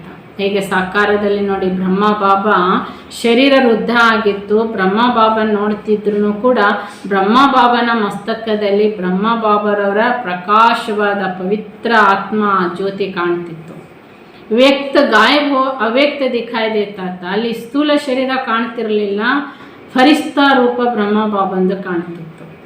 तो साकार में निराकार स्थिति होने के कारण निराकार व आकार दिखाई देता था. ಹೀಗೆ ಸಾಕಾರದಲ್ಲಿ ಅಂದರೆ ಬ್ರಹ್ಮ ಬಾಬನಿಗೆ ನಿರಾಕಾರ ಸ್ಥಿತಿ ಇರುವ ಕಾರಣದಿಂದ ಅವರ ನಿರಾಕಾರ ಸ್ವರೂಪ ಫರಿಸ್ತಾ ಸ್ವರೂಪವೇ ಅನ್ಯರಿಗೆ ಕಾಣ್ತಿತ್ತು. तो ऐसी ಅವಸ್ಥಾ ಪ್ರಾಕ್ಟಿಕಲ್ रहेगी. ಈ ರೀತಿ ಮಕ್ಕಳದು ಕೂಡ ಅವಸ್ಥೆ ಪ್ರಾಕ್ಟಿಕಲ್ ಬೇಕು. अब स्वयं भी बार बार देहाभिमान में आते हो तो दूसरों को निराकारी व आकार रूप का साक्षात्कार नहीं होता है. ಹೀಗೆ ನಾವು ಬಾಬನ ಮಕ್ಕಳು ಬಾರಿ ಬಾರಿ ದೇಹಾಭಿಮಾನದಲ್ಲಿ ಬಂದರೆ ಅನ್ಯರಿಗೆ ನಿರಾಕಾರಿ ಅಥವಾ ಆಕಾರ ರೂಪದ ಸಾಕ್ಷಾತ್ಕಾರ ಆಗೋದಿಲ್ಲ. ये तीनों ही होना चाहिए. मनसा में निराकारी स्टेज, वाचा में निरहंकारी, कर्मणा में निर्विकारी. ಮಕ್ಕಳಿಗೆ 3 ಸ್ಥಿತಿ ಬೇಕು. ಮನಸ್ಸಿನಲ್ಲಿ ನಿರಾಕಾರಿ ಸ್ಥಿತಿ, ಮಾತಿನಲ್ಲಿ ನಿರಹಂಕಾರಿ, ಕರ್ಮದಲ್ಲಿ ನಿರ್ವಿಕಾರಿ. ಜರಾ ಬಿ ವಿಕಾರ ನಾ ಹೋ. ಬಾಬಾ ಹೇಳ್ತಾರೆ, ಸ್ವಲ್ಪನೂ ಮಕ್ಕಳಲ್ಲಿ ವಿಕಾರಗಳು ಇರಬಾರ್ದು. ತೇರಾ ಮೇರಾ ಶಾನ್ ಮಾನ್ ಯಹ ಬಿ ವಿಕಾರ ಹೇ. ನಂದು ನಿಂದು ಅಭಿಮಾನ, ಬಾಬಾ ಹೇಳ್ತಾರೆ ಇವೆಲ್ಲ ವಿಕಾರಗಳೇ. ಅಂಶ ಬಿ ಹುವಾ तो ವಂಶ आ जाएगा. ಸ್ವಲ್ಪ ಆದ್ರೂ ಅಭಿಮಾನದ ಅಂಶ ಇದ್ದರೆ ಅದು ವಂಶ ಆಗಿಬಿಡುತ್ತೆ. ಸಂಕಲ್ಪ में भी विकार का अंश ना हो. ಮಕ್ಕಳಿಗೆ ಸಂಕಲ್ಪದಲ್ಲಿ ವಿಕಾರದ ಅಂಶ ಇರಬಾರದು. जब यह तीनों स्टेज हो जाएंगे तब अपने प्रभाव से जो भी वारिस व प्रजा निकली होगी वह फटाफट निकलेगी. ನೋಡಿ ಬಾಬಾ ಹೇಳ್ತಾರೆ, ಯಾವಾಗ ಮಕ್ಕಳಲ್ಲಿ 3 ಸ್ಥಿತಿ ರೂಪಣೆ ಆಗುತ್ತೆ, ಆ ಪ್ರಭಾವದಿಂದ ಪ್ರಭಾವಿತರಾಗಿ ಬಂದ ಆತ್ಮಗಳು ಫಟಾಫಟ್ ಬಂದ್ಬಿಡ್ತಾರೆ ಅಂತಾರೆ ಬಾಬಾ. ಮಕ್ಕಳಿಗೆ ಈಗ ನಿರಾಕಾರಿ, निरहंकारी, निर्विकारी स्वरूप तलपेको. आप लोग अभी जो मेहनत व अविनाशी चीज़ डाल रहे हो उसका भी फल और कुछ प्रत्यक्ष का प्रभाव दोनों इकट्ठे निकलेंगे. ಬಾಬಾ ಹೇಳ್ತಾರೆ, ಈಗ ನೀವೇನು ಪರಿಶ್ರಮ ಮಾಡಿ ಅವಿನಾಶಿ ಬೀಜ ಬಿತ್ತನೆ ಮಾಡ್ತಾ ಇದ್ದೀರಿ, ಇದರ ಫಲ ಪ್ರತ್ಯಕ್ಷ ರೂಪದ ಪ್ರಭಾವ ಒಟ್ಟಿಗೆ ಬರ್ತದೆ. ಪ್ರತ್ಯಕ್ಷ ಫಲ ಮತ್ತು ಪ್ರಭಾವ ಒಟ್ಟಿಗೆ ಬರ್ತದೆ. ಫಿರ್ ಕ್ವಿಕ್ ಸರ್ವಿಸ್ ದಿಖಾಯಿ ದೇ. ಹೀಗಿದ್ದಾಗ ಬಾಬಾ ಹೇಳ್ತಾರೆ ಸರ್ವಿಸ್ ಕ್ವಿಕ್ ಆಗಿ ಕಾಣ್ತದೆ. ತಬ್ ಕಾರಣ ಸಮझाना, इसका निवारण करना सिर्फ वर्णन तक न रखना, फिर क्या हो जाएगा. ಈಗ ಕಾರಣ ನಿವಾರಣೆ ಎರಡೂ ಗೊತ್ತಾಯ್ತಲ್ಲ. ಬಾಬಾ ಹೇಳ್ತಾರೆ, ಈಗ ಇದನ್ನು ವರ್ಣನೆ ಮಾಡುವವರಿಗೆ ಮಾತ್ರ ಸೇವೆ ಮಾಡಬೇಡಿ. ಸಾಕ್ಷಾತ್ಕಾರ ಮೂರ್ತ हो जाएंगे, तीनों स्टेज प्रत्यक्ष दिखाई देगा. ಅದಕ್ಕೀಗ ನಾವು ಸಾಕ್ಷಾತ್ಕಾರ ಮೂರ್ತಿಗಳಾಗಬೇಕಾಗಿದೆ. ಈ 3 ಸ್ಥಿತಿ ಬಾಬಾ ಹೇಳ್ತಾರೆ ಸಾಕ್ಷಾತ್ಕಾರ ಮೂರ್ತಿ ಆದವರಲ್ಲಿ ಕಂಡು ಬರ್ತದೆ. आजकल सभी यहाँ देखने चाहते हैं, सुनने नहीं चाहते. निराकारी, निरहंकारी, ನಿರ್ವಿಕಾರಿ, ಇದು 3 ಮನಸ ವಾಚ ಕರ್ಮಣದಲ್ಲಿ ವರ್ಣನೆ ಮಾಡೋದನ್ನು ಕೇಳಲಿಕ್ಕೆ ಇಷ್ಟಪಡ್ತಾ ಇಲ್ಲ, ನೋಡಲಿಕ್ಕೆ ಇಷ್ಟಪಡ್ತಾರೆ. ಈಗ दूसरे से लेकर तो सुनते आए हैं, द्वापर से लेकर तो सुनते आए, बहुत सुनकर थक जाते हैं, तो मेजॉरिटी थके हुए हैं. ಹೀಗೆ ದ್ವಾಪರ ಯುಗದಿಂದ ಈ ಕತೆ ಪುರಾಣಗಳ ವರ್ಣನೆ ಕೇಳ್ತಲೇ ಬಂದಿದ್ದೇವೆ. ಜ್ಞಾನದಲ್ಲಿ ಕೂಡ ಈ 3 ಸ್ಥಿತಿಯ ವರ್ಣನೆಯೇ ಕೇಳ್ತಾ ಬಂದಿದ್ದೇವೆ. ಕೇಳಿ ಸುಸ್ತಾಗಿಬಿಟ್ಟಿದ್ದಾರೆ. ಅದಕ್ಕೆ ಮೆಜಾರಿಟಿ ಎಲ್ಲರೂ ಸುಸ್ತಾಗಿದ್ದಾರೆ, ಯಾರು ಕೇಳಲಿಕ್ಕೆ ಇಷ್ಟಪಡಲ್ಲ, ಪ್ರಾಕ್ಟಿಕಲಿ ನೋಡಬೇಕಂತಾರೆ. भक्ति मार्ग में भी सुना और आजकल के नेता भी बहुत सुनाते, तो सुन कर थक गए हैं. ಭಕ್ತಿ ಮಾರ್ಗದಲ್ಲಿ ಕತೆ ಪುರಾಣನ ಕೇಳ್ತಾ ಬಂದ್ವಿ. ಈಗಿನ ರಾಜಕೀಯ ವ್ಯಕ್ತಿಗಳು ಕೂಡ ಹಾಗೆ ಮಾಡ್ತೇವೆ ಹೀಗೆ ಮಾಡ್ತೇವೆ ಅಂತ ಅದು ವರ್ಣನೆ ಮಾಡ್ತಾರೆ. ಹೀಗೆ ಸಮಾಜದಲ್ಲಿ ವಿಶ್ವದಲ್ಲಿ ಇಂತಹ ವರ್ಣನೆ ಮಾತುಗಳು ಕೇಳಿ ಜನಕ್ಕೆ ಸುಸ್ತಾಗ್ಬಿಟ್ಟಿದೆ. अब देखने चाहते हैं, सभी कहते हैं कुछ करके दिखाओ. ಈಗ ಪ್ರಾಕ್ಟಿಕಲಿ ಜನ ನೋಡ್ಲಿಕ್ಕೆ ಬಯಸ್ತಾರೆ, ವರ್ಣನೆ ಕೇಳುವುದನ್ನು ಇಷ್ಟಪಡಲ್ಲ. ಪ್ರಾಕ್ಟಿಕಲ್ ಪ್ರೂಫ್ ಕೊಡಿ, ನೀವಿಂಥ ಅವಸ್ಥೆಯಲ್ಲಿದ್ದೀರಿ, ಇಂಥ ಶ್ರೇಷ್ಠತೆ ಪಡೆದಿದ್ದೀರಿ. प्रैक्टिकल प्रमाण दो तब कहेंगे कि कुछ कर रहे हैं, तो आप लोग भी प्रत्यक्ष कर चलन यही प्रत्यक्ष प्रमाण है. ಹೀಗೇನಾದರೂ ಬಾಬಾ ಹೇಳ್ತಾರೆ, ಸೇವೆ ಅಂದ್ರೇ ಪ್ರತ್ಯಕ್ಷ ಪ್ರಮಾಣ. ನಮ್ಮೊಳಗೆ ಈ 3 ಸ್ಥಿತಿ ಕಾಣಬೇಕಾಗಿದೆ. तो प्रत्यक्ष को ಈ ಪ್ರಮಾಣ देने की ಅವಶ್ಯಕತೆ नहीं रहती. ಕಾಣ್ತದೆ ಅಂದಾಗ ಅದಕ್ಕೆ ಉದಾಹರಣೆ ಕೊಡೋ ಅವಶ್ಯಕತೆ ಇರಲ್ಲ ಅಂತಾರೆ ಬಾಬಾ. ಹೀಗೇನೆ ಹಾಗೇನೆ ಅದಕ್ಕೆ ಮತ್ತೊಂದು ಉದಾಹರಣೆ ಕೊಟ್ಟು ಹೇಳೋ ಅಗತ್ಯ ಇರಲ್ಲ. तो प्रत्यक्ष चलन में आना है, जो फ्यूचर में महाविनाश होने वाला है और नई दुनिया आने वाली है, यह भी आपके फ्यूचर से दिखाई दे. ಬಾಬಾ ಹೇಳ್ತಾರೆ, ಪ್ರತ್ಯಕ್ಷ ನಡವಳಿಕೆ ಮಕ್ಕಳಲ್ಲಿ ಕಾಣಬೇಕು. ಹೇಗೆ ಭವಿಷ್ಯದಲ್ಲಿ ಮಹಾವಿನಾಶನ ಆಗುತ್ತೆ, ನವ ಜಗತ್ತಿನ ನಿರ್ಮಾಣನ ಆಗುತ್ತೆ ಎಂಬ ಈ ಸಂದೇಶ ಮಕ್ಕಳ ಚಹರೆಯಲ್ಲಿ ಸ್ಪಷ್ಟವಾಗಿ ಕಾಣಬೇಕಾಗಿದೆ. ದೇಖೆಂಗೆ ತೋ ಫಿರ್ ವೈರಾಗ್ಯ ಆಟೋಮೆಟಿಕಲಿ ಆ ಜಾಯೇಗಾ. ಮಕ್ಕಳನ್ನು ನೋಡಿದಾಗ ಆಟೋಮೆಟಿಕಲಿ ಅನ್ಯರಿಗೆ ವೈರಾಗ್ಯ ಬರಬೇಕು. ಹೌದು, ಇವರು ಮಾಡಿದ ಪುರುಷಾರ್ಥ ಇದು ಸರಿನೇ. एक तरफ वैराग्य, दूसरे तरफ अपना भविष्य बनने का उमंग आएगा.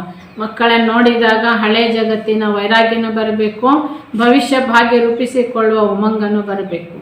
जैसे कहते हो एक आंख में मुक्ति और एक में जीवन मुक्ति, तो विनाश मुक्ति का गेट और स्थापना जीवन मुक्ति का गेट है, तो दोनों आँखों से दिखाई दे. ಹೀಗೆ ಮಕ್ಕಳ ಕಣ್ಣಲ್ಲಿ ಒಂದು ಕಣ್ಣಲ್ಲಿ ಮುಕ್ತಿ, ಮತ್ತೊಂದು ಕಣ್ಣಲ್ಲಿ ಜೀವನ್ ಮುಕ್ತಿ. ಅಂದರೆ ವಿನಾಶನೂ ಆಗ್ತದೆ, ನಾಳೆಯ ಸ್ವರ್ಗದ ಬಾಗಿಲನ್ನು ತೆರೀತದೆ ಎನ್ನುವುದು ಮಕ್ಕಳ ಕಣ್ಣಲ್ಲಿ ಈ ದೃಶ್ಯಗಳು ಕಾಣಬೇಕು. ये पुरानी दुनिया जाने वाली है, आपके नयन और मस्तक या बोले. ಈ ಹಳೆ ಜಗತ್ತು ಹೋಗ್ತಾ ಇದೆ ಅನ್ನೋದನ್ನು ಮಕ್ಕಳ ಕಣ್ಣು ಮಕ್ಕಳ ಮಸ್ತಕ ಉತ್ತರ ಕೊಡಬೇಕು, ಮಾತಾಡಬೇಕು ಅಂತ ಹೇಳ್ತಾರೆ ಬಾಬಾ. ಅಂದರೆ ಈ ನಾಲಿಗೆ ಮಾತು ಮೌನ, ಕಣ್ಣು ಮಸ್ತಕ ಉತ್ತರ ಕೊಡುವುದು ಅಥವಾ ಕಣ್ಣು ಮಸ್ತಕದಲ್ಲಿ ಬಾಬಾ ಹೇಳ್ತಾರೆ ಅನೇಕರಿಗೆ ಈ ಸಂದೇಶ ತಲುಪುವ ಸಾಧನವಾಗಬೇಕು. तो मस्तक भी बहुत बोलता है, कोई का भाग्य मस्तक दिखाता है, समझते हैं यह बड़ा चमत्कारी है. ಬಾಬಾ ಹೇಳ್ತಾರೆ ಸಾಮಾನ್ಯವಾಗಿ ನೋಡಿ ಕಲಿಯುಗದಲ್ಲಿ ಮಸ್ತಕ ನೋಡಿ ಭವಿಷ್ಯ ಹೇಳೋರಿದ್ದಾರೆ. ಇದು ಹೇಗೆ ಪ್ರಚಲಿತವಾಯಿತು ಅಂದರೆ ಮಸ್ತಕದಲ್ಲಿ ನಾವು ಆತ್ಮ ಕೂತಿದ್ದೇವೆ, ಭಾಗ್ಯವಿಧಾತನ ಮಗು ನಾವು ಮಸ್ತಕದಲ್ಲಿದ್ದು ಏನು ಪುರುಷಾರ್ಥ ಮಾಡಿದ್ದೇವೆ ಅದರ ಫಲ ಮಸ್ತಕದಲ್ಲಿ ಅನ್ಯರಿಗೆ ಅನುಭವಕ್ಕೆ ಬರ್ತದೆ. ಅದಕ್ಕೆ ಎಲ್ಲರೂ ಹಣೆ ನೋಡಿದಾಗ ಹೇಳ್ತಾರೆ ಅವರ ಹಣೆಯಲ್ಲಿ ಚಮತ್ಕಾರ ಇದೆ. तो ऐसे जब सर्विस करें तब जय जयकार हो. ಈ ಪ್ರಕಾರದ ಸರ್ವಿಸ್ ಮಾಡಿ जय जयकार ಆಗುತ್ತೆ. तब विश्व के आगे एक सैंपल बनना है. अनेक स्थान सेंटर्स होते हुए भी सभी एक हो. ಹೀಗೆ ಬಾಬಾ ಹೇಳ್ತಾರೆ ವಿಶ್ವದ ಮುಂದೆ ನೀವು ಬಾಬನ ಮಕ್ಕಳು ಸ್ಯಾಂಪಲ್ ಆಗಬೇಕು. ಅನೇಕ ಸೇವಾ ಸ್ಥಾನ ಅನೇಕ ಸೆಂಟರ್ಗಳಿದ್ರೂ ನಾವೆಲ್ಲ ಬಾಬನ ಮಕ್ಕಳು ಒಂದೇ. ಸಭಿ ಬೇಹದ್ ಬುದ್ಧಿ ವಾಲೆ ಹೋ, ಬೇಹದಕ್ಕೆ ಮಾಲೀಕ್ ಅವ್ರ ಫಿರ್ ಬಾಲಕ್. ಹೀಗೆ ಬಾಬಾ ಹೇಳ್ತಾರೆ ಎಲ್ಲ ಬಾಬನ ಮಕ್ಕಳು ವಿಶಾಲ ಬುದ್ಧಿ ಉಳ್ಳವರಾಗಬೇಕು ಸೇವೆಗೆ. ಯಾಕೆಂದರೆ ನಾಳೆ ಈ ವಿಶಾಲ ವಿಶ್ವದ ಮಾಲೀಕರಾಗೋರು ತಾನೆ. ಹಾಗೆ ಈಗ ನಾವು ವಿಶ್ವ ಮಾಲೀಕನ ಬಾಲಕರು. सिर्फ मालिक नहीं बनना है, बालक सो मालिक, मालिक सो बालक, एक दो के हर राय को रिगार्ड देना है. ಕೇವಲ ನಾವು ಮಾಲೀಕರಾಗಿರೋದಲ್ಲ, ಈಗ ನಾವು ಬಾಲಕರು, ನಾಳೆ ಮಾಲೀಕರು ಬಾಲಕರಾಗಿದ್ದೇವೆ ಈಗ. ಅಂದರೆ ಪರಿವಾರದಲ್ಲಿ ಕೂಡ ಒಬ್ರಿಗೊಬ್ರು ಏನು ಸಲಹೆ ಕೊಡ್ತಾರೆ ಅದಕ್ಕೆ ಗೌರವಿಸಬೇಕು. ಚಾಹೆ ಛೋಟಾ ಹೈ ಯಾ ಬಡಾ ಹೈ, ಚಾಹೆ आने वाला स्टूडेंट है चाहे रहने वाला साथी है, हर एक की राय को रिगार्ड जरूर देना चाहिए. ಭಲ ಕ್ಲಾಸಿಗೆ ಬರೋ ವಿದ್ಯಾರ್ಥಿ ಆಗಿರ್ಬೋದು, ಸೆಂಟರ್ನಲ್ಲಿರೋ ಜೊತೆಗಾರರಾಗಿರ್ಬೋದು, ವಯಸ್ಸಲ್ಲಿ ಚಿಕ್ಕವರಿರ್ಬೋದು ಅಥವಾ ವಯಸ್ಸಲ್ಲಿ ದೊಡ್ಡವರೇ ಇರ್ಬೋದು, ಅವರೇನಾದರೂ ಪುರುಷಾರ್ಥ ಮತ್ತು ಸೇವೆಯ ಸಲಹೆ ಕೊಡ್ತಾರೆ ಅಂದರೆ ಅಲ್ಲಿ ಗೌರವಿಸುವುದು ತುಂಬ ಅಗತ್ಯ ಇದೆ.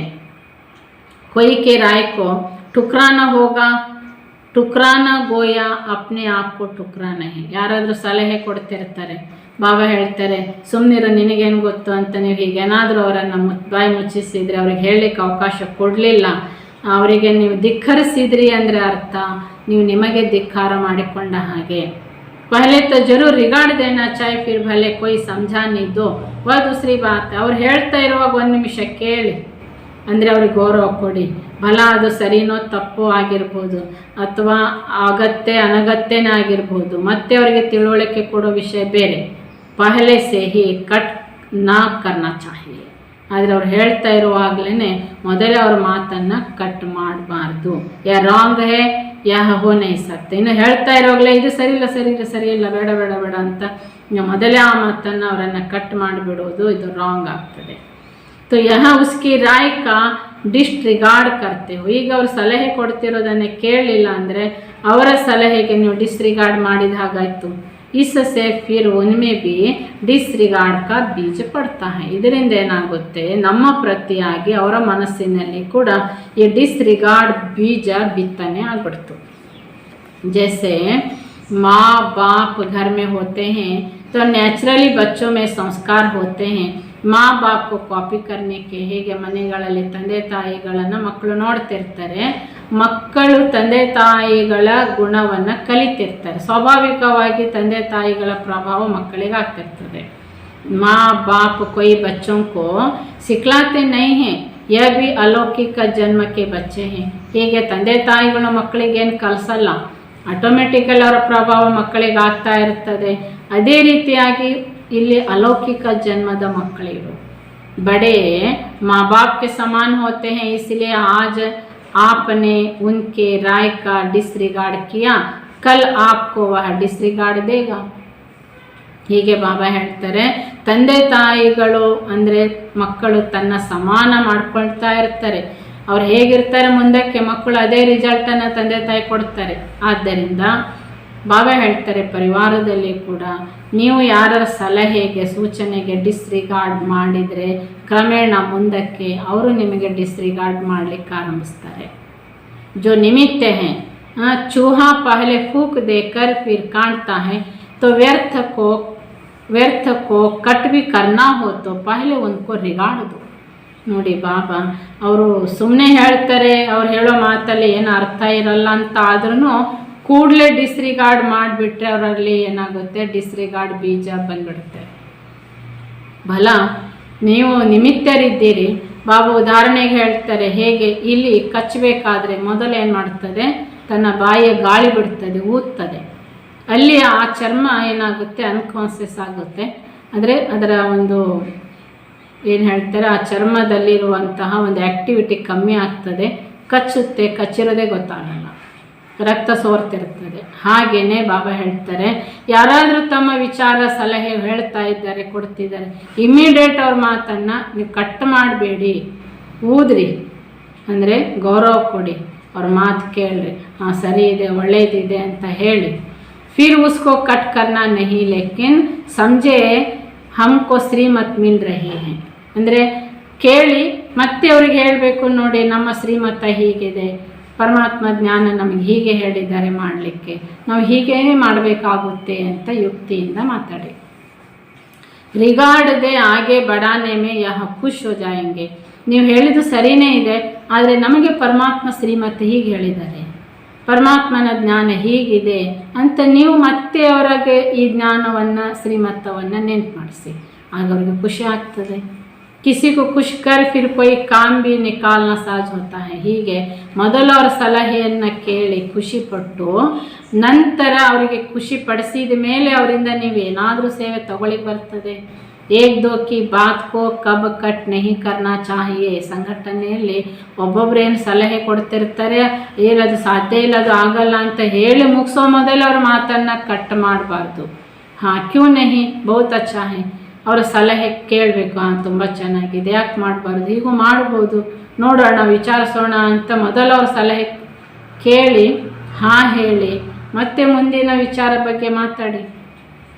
ಶಬ್ದ भी रिगार्ड देंगे, पहले ना की तो नास्तिक हो जाएंगे. ಅವ್ರು ಇನ್ನೂ ಹೇಳ್ತಲೇ ಇರ್ತಾರೆ, ಆವಾಗಲೇ ಆಗಲ್ಲ, ಸಾಧ್ಯ ಇಲ್ಲ ಅಂತ ನೀವು ಡಿಸ್ರಿಗಾರ್ಡ್ ಮಾಡಿದ್ರಿ, ಆಗಲ್ಲ ಅಂತ ಹೇಳಿದ್ರಿ, ನಾ ಹೇಳಿದ್ರಿ ಅಂದರೆ ನೀವು ನಾಸ್ತಿಕರಾಗ್ಬಿಡ್ತೀರಿ. तो पहले ಸದೈ ಹಾಕರು. ಅದಕ್ಕೆ ಬಾಬನ ಮಕ್ಕಳ ಸಂಘಟನೆಯಲ್ಲಿ ಸೇವೆಗೋ ಪುರುಷಾರ್ಥಕ್ಕೂ ಯಾವುದಕ್ಕೂ ಸಲಹೆ ಕೊಡುವಾಗ ಮೊದಲು ಅದನ್ನು ಸ್ವೀಕಾರ ಮಾಡಿ ಹಾಂ ಅಂತ ಹೇಳಿ. चीज़ भले कैसी भी हो लेकिन उसका डिब्बी अच्छा होता है तो लोग प्रभावित हो जाते. ನೋಡಿ ಬಾಬಾ ಹೇಳ್ತಾರೆ, ವಸ್ತು ಫಲ ತುಂಬ ಒಳ್ಳೆಯದಿದೆ, ಆ ವಸ್ತು ಇಡುವಂಥ ಬಾಕ್ಸು ತುಂಬ ಚೆನ್ನಾಗಿರಬೇಕಾಗುತ್ತೆ. ವಸ್ತು ಬೆಲೆ ಬಾಳೋದಿದೆ, ಎಂಥದ್ದು ಕಬ್ಬಿಣದ ರಟ್ಟಿನ ಬಾಕ್ಸಲ್ಲಿ ಆ ವಸ್ತು ಇಟ್ಟಾಗ ಅದಕ್ಕೆ ಪ್ರಭಾವ ಬರಲ್ಲ ಜನರಿಗೆ. ನೋಡಿ ಆಭರಣಗಳೆಲ್ಲ ಎಷ್ಟು ಒಳ್ಳೊಳ್ಳೆ ಬಾಕ್ಸಲ್ಲಿ ಹಾಕಿಡ್ತಾರೆ. तो ऐसे ही जब संपर्क में आते हो तो अपना शब्द और स्वरूप भी ऐसा हो. ಹಾಗೆಯೇ ನಾವು ಅನೇಕ ಆತ್ಮಗಳ ಸಂಪರ್ಕದಲ್ಲಿ ಬರ್ತೇವೆ, ಅಲ್ಲಿ ನಮ್ಮ ಶಬ್ದ ಮತ್ತು ಸ್ವರೂಪ ಹೇಗಿರಬೇಕಂದ್ರೆ ಎದುರುಗಡೆ ಇರೋರು ಹೇಳ್ತಾ ಇದ್ದಾರೆ ಅಂದಾಗ ನಾವು ಕೇಳ್ತಾ ಇರಬೇಕು. ಐಸಾ ನಹಿ ಕೆ ರೂಪ್ ಮೇ ಫಿರ್ ನಾ ಕಿ ರೂಪರೇಖಾ ಹೋ. ನಾವು ಕೇಳ್ತಾ ಇರುವಾಗಲೂ ನಿಮ್ಮ ಚಹರೆಯಲ್ಲಿ ಅದು ಸರಿಯಲ್ಲ ಅನ್ನುವ ಒಂದು ಏನಾದರೂ ನಿಮ್ಮ ಚಹರೆಯಲ್ಲಿ ಕೂಡ ಆ ಸೂಚನೆಗಳನ್ನು ಕಾಣಬಾರ್ದು. ನೀವು ಕೇಳಿಸ್ಕೊತಿದ್ದೀರಂತಲೇ, ಕರೆಕ್ಟಾಗಿ ಕೇಳ್ತಿದ್ದೀರಂತಲೇ ಇರಬೇಕು. ಕೆಲವು ಬಾರಿ ಕೇಳ್ತಾ ಇದ್ದೀರಾ, ಆದರೆ ಮುಖದ ಲಕ್ಷಣಗಳು ಅಲ್ಲ ಅಂತ ಕಾಣ್ತಾ ಇರಬಾರ್ದು. इसमें रहम और शुभ कल्याण की भावना से चेहरे में कब चेंज नहीं आएगी. ಅವರ ಸಲಹೆ ಕೇಳ್ತಾ ಇದ್ದೀರಿ, ದಯಾಭಾವನೆ, ಶುಭ ಭಾವನೆ, ಶುಭ ಕಲ್ಯಾಣದ ಭಾವನೆಯಿಂದ ಕೇಳ್ತಿದ್ದೀರಿ ಎಂಬ ನಿಮ್ಮ ಚಹರೆ ಲಕ್ಷಣ ಇರಬೇಕು. ಶಬ್ದವೇ ಯುಕ್ತಿಯುಕ್ತ ನಿಕ್ಲೆಂಗೆ. ಹೀಗಿದ್ದಾಗ ಏನಾಗುತ್ತೆ, ನೆಕ್ಸ್ಟ್ ಅವರಿಗೆ ಆನ್ಸರ್ ಮಾಡಬೇಕಾದ್ರೆ ಯುಕ್ತಿಯುಕ್ತವಾದಂಥ ಶಬ್ದಗಳು ನಿಮ್ಮಿಂದ ಬರ್ತವೆ. ಇವರು ಇಂಥದ್ದು ಯಾಕೆ ಹೇಳಿದ್ರಿ, ಹಾಗ್ಯಾಕೆ ಹೇಳಿದ್ರಿ, ಕಠೋರತೆ ಬರಲ್ಲ. तो बाप दादा भी किसी को शिक्षा देते हैं तो पहले स्वमान दे फिर शिक्षा देते हैं. ನೋಡಿ ಬಾಪ್ ದಾದಾರವರು ಕೂಡ ಮಕ್ಕಳಿಗೆ ಶಿಕ್ಷಣ ಕೊಡಬೇಕಾದ್ರೆ ಸ್ವಮಾನ ಕೊಡ್ತಾರೆ. ನೋಡಿ ಅವ್ಯಕ್ತ ಮುರಳಿಗಳಲ್ಲಿ ಯಾವಾಗಲೂ ಬಾಬಾ ಆರಂಭದಲ್ಲಿ ತುಂಬ ಹೊಗಳುತ್ತಾರೆ. ಇವತ್ತೇನು ಹೊಗಳಿದ್ರು, ನೀವು ಮಾಲೆಯ ಮಣಿ ನೀವು ಅಂತಲೇ ಹೊಗಳಿದ್ರು. ಅಷ್ಟು ನಮಗೆ ಸ್ವಮಾನ ಕೊಟ್ಟು ನಂತರ ಶಿಕ್ಷಣ ಕೊಡ್ತಾರೆ. तो आजकल जो भी आते हैं वो अपने मान लेने वाले ठुकराए हुए को स्वमान रिगार्ड चाहिए. ಇವತ್ತಿನ ದಿನ ವರ್ತಮಾನದಲ್ಲಿ ಯಾರೇ ಬಾಬನ ಮನೆಗೆ ಬರ್ತಾರೆ ಅಂದರೆ ಅವರಿಗೆ ಬೇಕಾಗಿರೋದು ಪ್ರೀತಿ, ಗೌರವ. ಯಾಕೆಂದರೆ ಆ ಎರಡೂ ಕಲಿಯುಗ ಜಗತ್ತಿನಲ್ಲಿ ಸಿಕ್ಕಿರಲ್ಲ. ಆ ರಿಗಾರ್ಡ್ ಸಿಕ್ಕದೇ ಇರೋದರಿಂದಾಗಿ ಅವ್ರು ಬಾಬನ ಮನೆಗೆ ಬಂದಾಗ ಎಲ್ಲೂ ರಿಗಾರ್ಡ್ ಸಿಗಲಿಲ್ಲ ಅಂದರೆ ಅವ್ರ ಜ್ಞಾನಕ್ಕೆ ಬರೋದೇ ಇಲ್ಲ. इसलिए कभी भी किसी को डिसरिगार्ड नहीं, पहले रिगार्ड देकर फिर काटो. ಅದಕ್ಕೆ ಬಾಬನ ಮಕ್ಕಳಿಗೆ ಮೊಟ್ಟ ಮೊದಲು ಒಬ್ರಿಗೊಬ್ಬರು ಬಾಬಾ ಹೇಳ್ತಿದ್ದಾರೆ, ಗೌರವವನ್ನು ಕೊಡಿ, ಡಿಸ್ರಿಗಾರ್ಡ್ ಮಾಡಬೇಡಿ. ನಿಮಗೇನು ಗೊತ್ತು, ನಿಮಗೆ ಎಂತ ಗೊತ್ತು, ನಿಮಗೇನು ಬರುತ್ತೆ, ನಿಮಗೆ ಗೊತ್ತಿಲ್ಲ, ನಿಮ್ಗೆ ಅರ್ಥ ಆಗಲಿ ಹೇಳಬೇಡಿ. ಬಾಬಾ ಹೇಳ್ತಾರೆ ರಿಗಾರ್ಡ್ ಕೊಡಿ, ಮತ್ತೆ ನಿಧಾನವಾಗಿ ಅವರ ಒಳಗಿರುವಂಥ ವಿಚಾರಗಳನ್ನು ಕಟ್ ಮಾಡಿ. तो उनकी विशेषता का पहले वर्णन करो फिर कमजोरी का. ಮೊದಲು ಅವರಲ್ಲಿ ಏನು ವಿಶೇಷತೆ ಇದೆ ನೀವು ಹಾಗೆ ಹೀಗೆ ಅಂತ ವರ್ಣನೆ ಮಾಡಿ, ನಂತರ ಒಳಗೆ ಏನು ದುರ್ಬಲತೆ ಇದೆ ನಂತರ ಅದನ್ನು ಆ ದುರ್ಬಲತೆಯನ್ನು ಹೇಳಿ. जैसे ऑपरेशन करते हैं तो पहले इंजेक्शन आदि को सुध बुध बुलाते हैं. ನೋಡಿ ಆಪ್ರೇಷನ್ ಮಾಡಬೇಕಾದ್ರೆ ಮೊದಲು ಇಂಜೆಕ್ಷನ್ ಕೊಡ್ತಾರೆ, ಅನಸ್ತೇಶ ಮೊದಲು ಕೊಡ್ತಾರೆ ಅಲ್ವಾ. ಅದನ್ನು ಮರೆಸಿಬಿಡ್ತಾರೆ, ಏನಿಲ್ಲ ಅಂತ ಅವರು ಅನಸ್ತೇಶದಲ್ಲಿ ಕೋಮಾದಲ್ಲಿ ಹೋಗ್ತಾರೆ, ನಂತರ ಆಪ್ರೇಷನ್ ಮಾಡ್ತಾರೆ. ಅಂದೇನು ಮಾಡಬೇಕು ಅದನ್ನು ಮಾಡ್ತಾರೆ. तो पहले उसको रिगार्ड से उस नशे में ठहराओ. ಅದೇ ರೀತಿಯಾಗಿ ಯಾರೇ ಬಾಬನ ಮಕ್ಕಳು ಸಂಘಟನೆಯಲ್ಲಿ ಇರ್ಬೋದು, ಅವರು ಪ್ರತಿಯೊಂದು ಆತ್ಮಕ್ಕೆ ಮೊದಲು ಗೌರವ ಕೊಟ್ಟು ಆ ಗೌರವದಲ್ಲಿ ಅವರನ್ನು ಎತ್ತಿ ನಿಲ್ಲಿಸ್ರಿ. ಕಿತನಾ ಭಿ ಆಪ್ರೇಷನ್ ಕರೆಂಗೆ ಆಪ್ರೇಷನ್ ಸಕ್ಸಸ್ ಹೋಗ. ಮತ್ತೆ ಏನು ದುರ್ಗುಣಗಳನ್ನು ಆಪ್ರೇಷನ್ ಮಾಡಬೇಕು ಅವನ್ನ ಮಾಡ್ತಾ ಹೋಗಿ ಅದನ್ನು ಸಕ್ಸಸ್ ಆಗ್ತಾರೆ. तो यह भी एक तरीका है, जब ये संस्कार भर जाएंगे तो विश्व से आपको रिगार्ड मिलेगा. ಬಾಬಾ ಹೇಳ್ತಿದ್ದಾರೆ ಇದು ಒಂದು ವಿಧಾನ ಸಂಘಟನೆಗೆ. ಬಾಬಾ ಹೇಳ್ತಾರೆ ಮಕ್ಕಳು ಈ ರೀತಿಯಾಗಿ ಸಂಸ್ಕಾರ ತುಂಬಿಸಿಕೊಂಡು ಬಾಬಾ ಹೇಳ್ತಾರೆ ವಿಶ್ವದ ಗೌರವವನ್ನು ಪಡ್ಕೊಳ್ಳಿ. अगर आत्माओं से कम रिगार्ड देंगे तो प्रारब्ध में भी कम रिगार्ड मिलेगा. ಬಾಬಾ ಹೇಳ್ತಾರೆ ಸಂಘಟನೆಯಲ್ಲಿ ಆತ್ಮಗಳಿಗೆ ನಾವು ಕಡಿಮೆ ಗೌರವ ಕೊಟ್ಟರೆ ನಮಗೂ ಅದರ ಪ್ರತಿಫಲ ಪ್ರಾರಬ್ಧ ಕಡಿಮೆ ಗೌರವನೇ ಬರುತ್ತೆ ಅಂತ ಹೇಳ್ತಾರೆ ಬಾಬಾ. ಅಚ್ಚಾ, ಓಂ ಶಾಂತಿ. ಹೀಗೆ ಬಾಬಾ ಸಂಘಟನೆಯಲ್ಲಿ ನಾವು ಆತ್ಮ ಏನು ಸರ್ಟಿಫಿಕೇಟನ್ನು ಪಡ್ಕೊಳ್ಳೋದು ಹೇಗೆ, ಸಂಘಟನೆಯಲ್ಲಿ ನಾವು ಆತ್ಮ ಏನು ಮಾಡಬೇಕಾಗಿದೆ, ಮಹತ್ವತೆಯನ್ನು ಅರಿತು ಹೇಗೆ ನಡಿಬೇಕು ಅಂತ ಬಾಬಾ ಇದರ ವಿವರಣೆಯನ್ನು ನಮ್ಮ ಮುಂದೆ ಇಟ್ಟಿದ್ದಾರೆ. ಇದರನುಸಾರವಾಗಿ ಸಂಘಟನೆಯ ಲಾಭಗಳು ಹಾಗೂ ಸಂಘಟನೆಯಲ್ಲಿ ನಾವು ಕಲಿಬೇಕಾಗಿರೋದೇನು, ಸಂಘಟನೆಯಲ್ಲಿ ನಾವು ಹೇಗಿರಬೇಕು, ಇದೆಲ್ಲ ಬಾಬಾ ನಮಗೂ ಕೂಡ ಮೊದಲು ಸ್ವಮಾನ ಕೊಟ್ಟು ಇದರ ವಿವರಣೆಯನ್ನು ಕಲಿಸಿದ್ದಾರೆ. ಭಾಗ್ಯವಿಧಾತ ತಂದೆಗೆ ಮಕ್ಕಳ ತುಂಬ ತುಂಬ ಧನ್ಯವಾದಗಳು. ಓಂ ಶಾಂತಿ. ನಾನು ಆತ್ಮ ಮಸ್ತಕ ಸಿಂಹಾಸನದಲ್ಲಿ ಪ್ರಕಾಶವಾಗಿ ಬೆಳಗುತ್ತಿರುವ ಮಣಿ ನಾನು.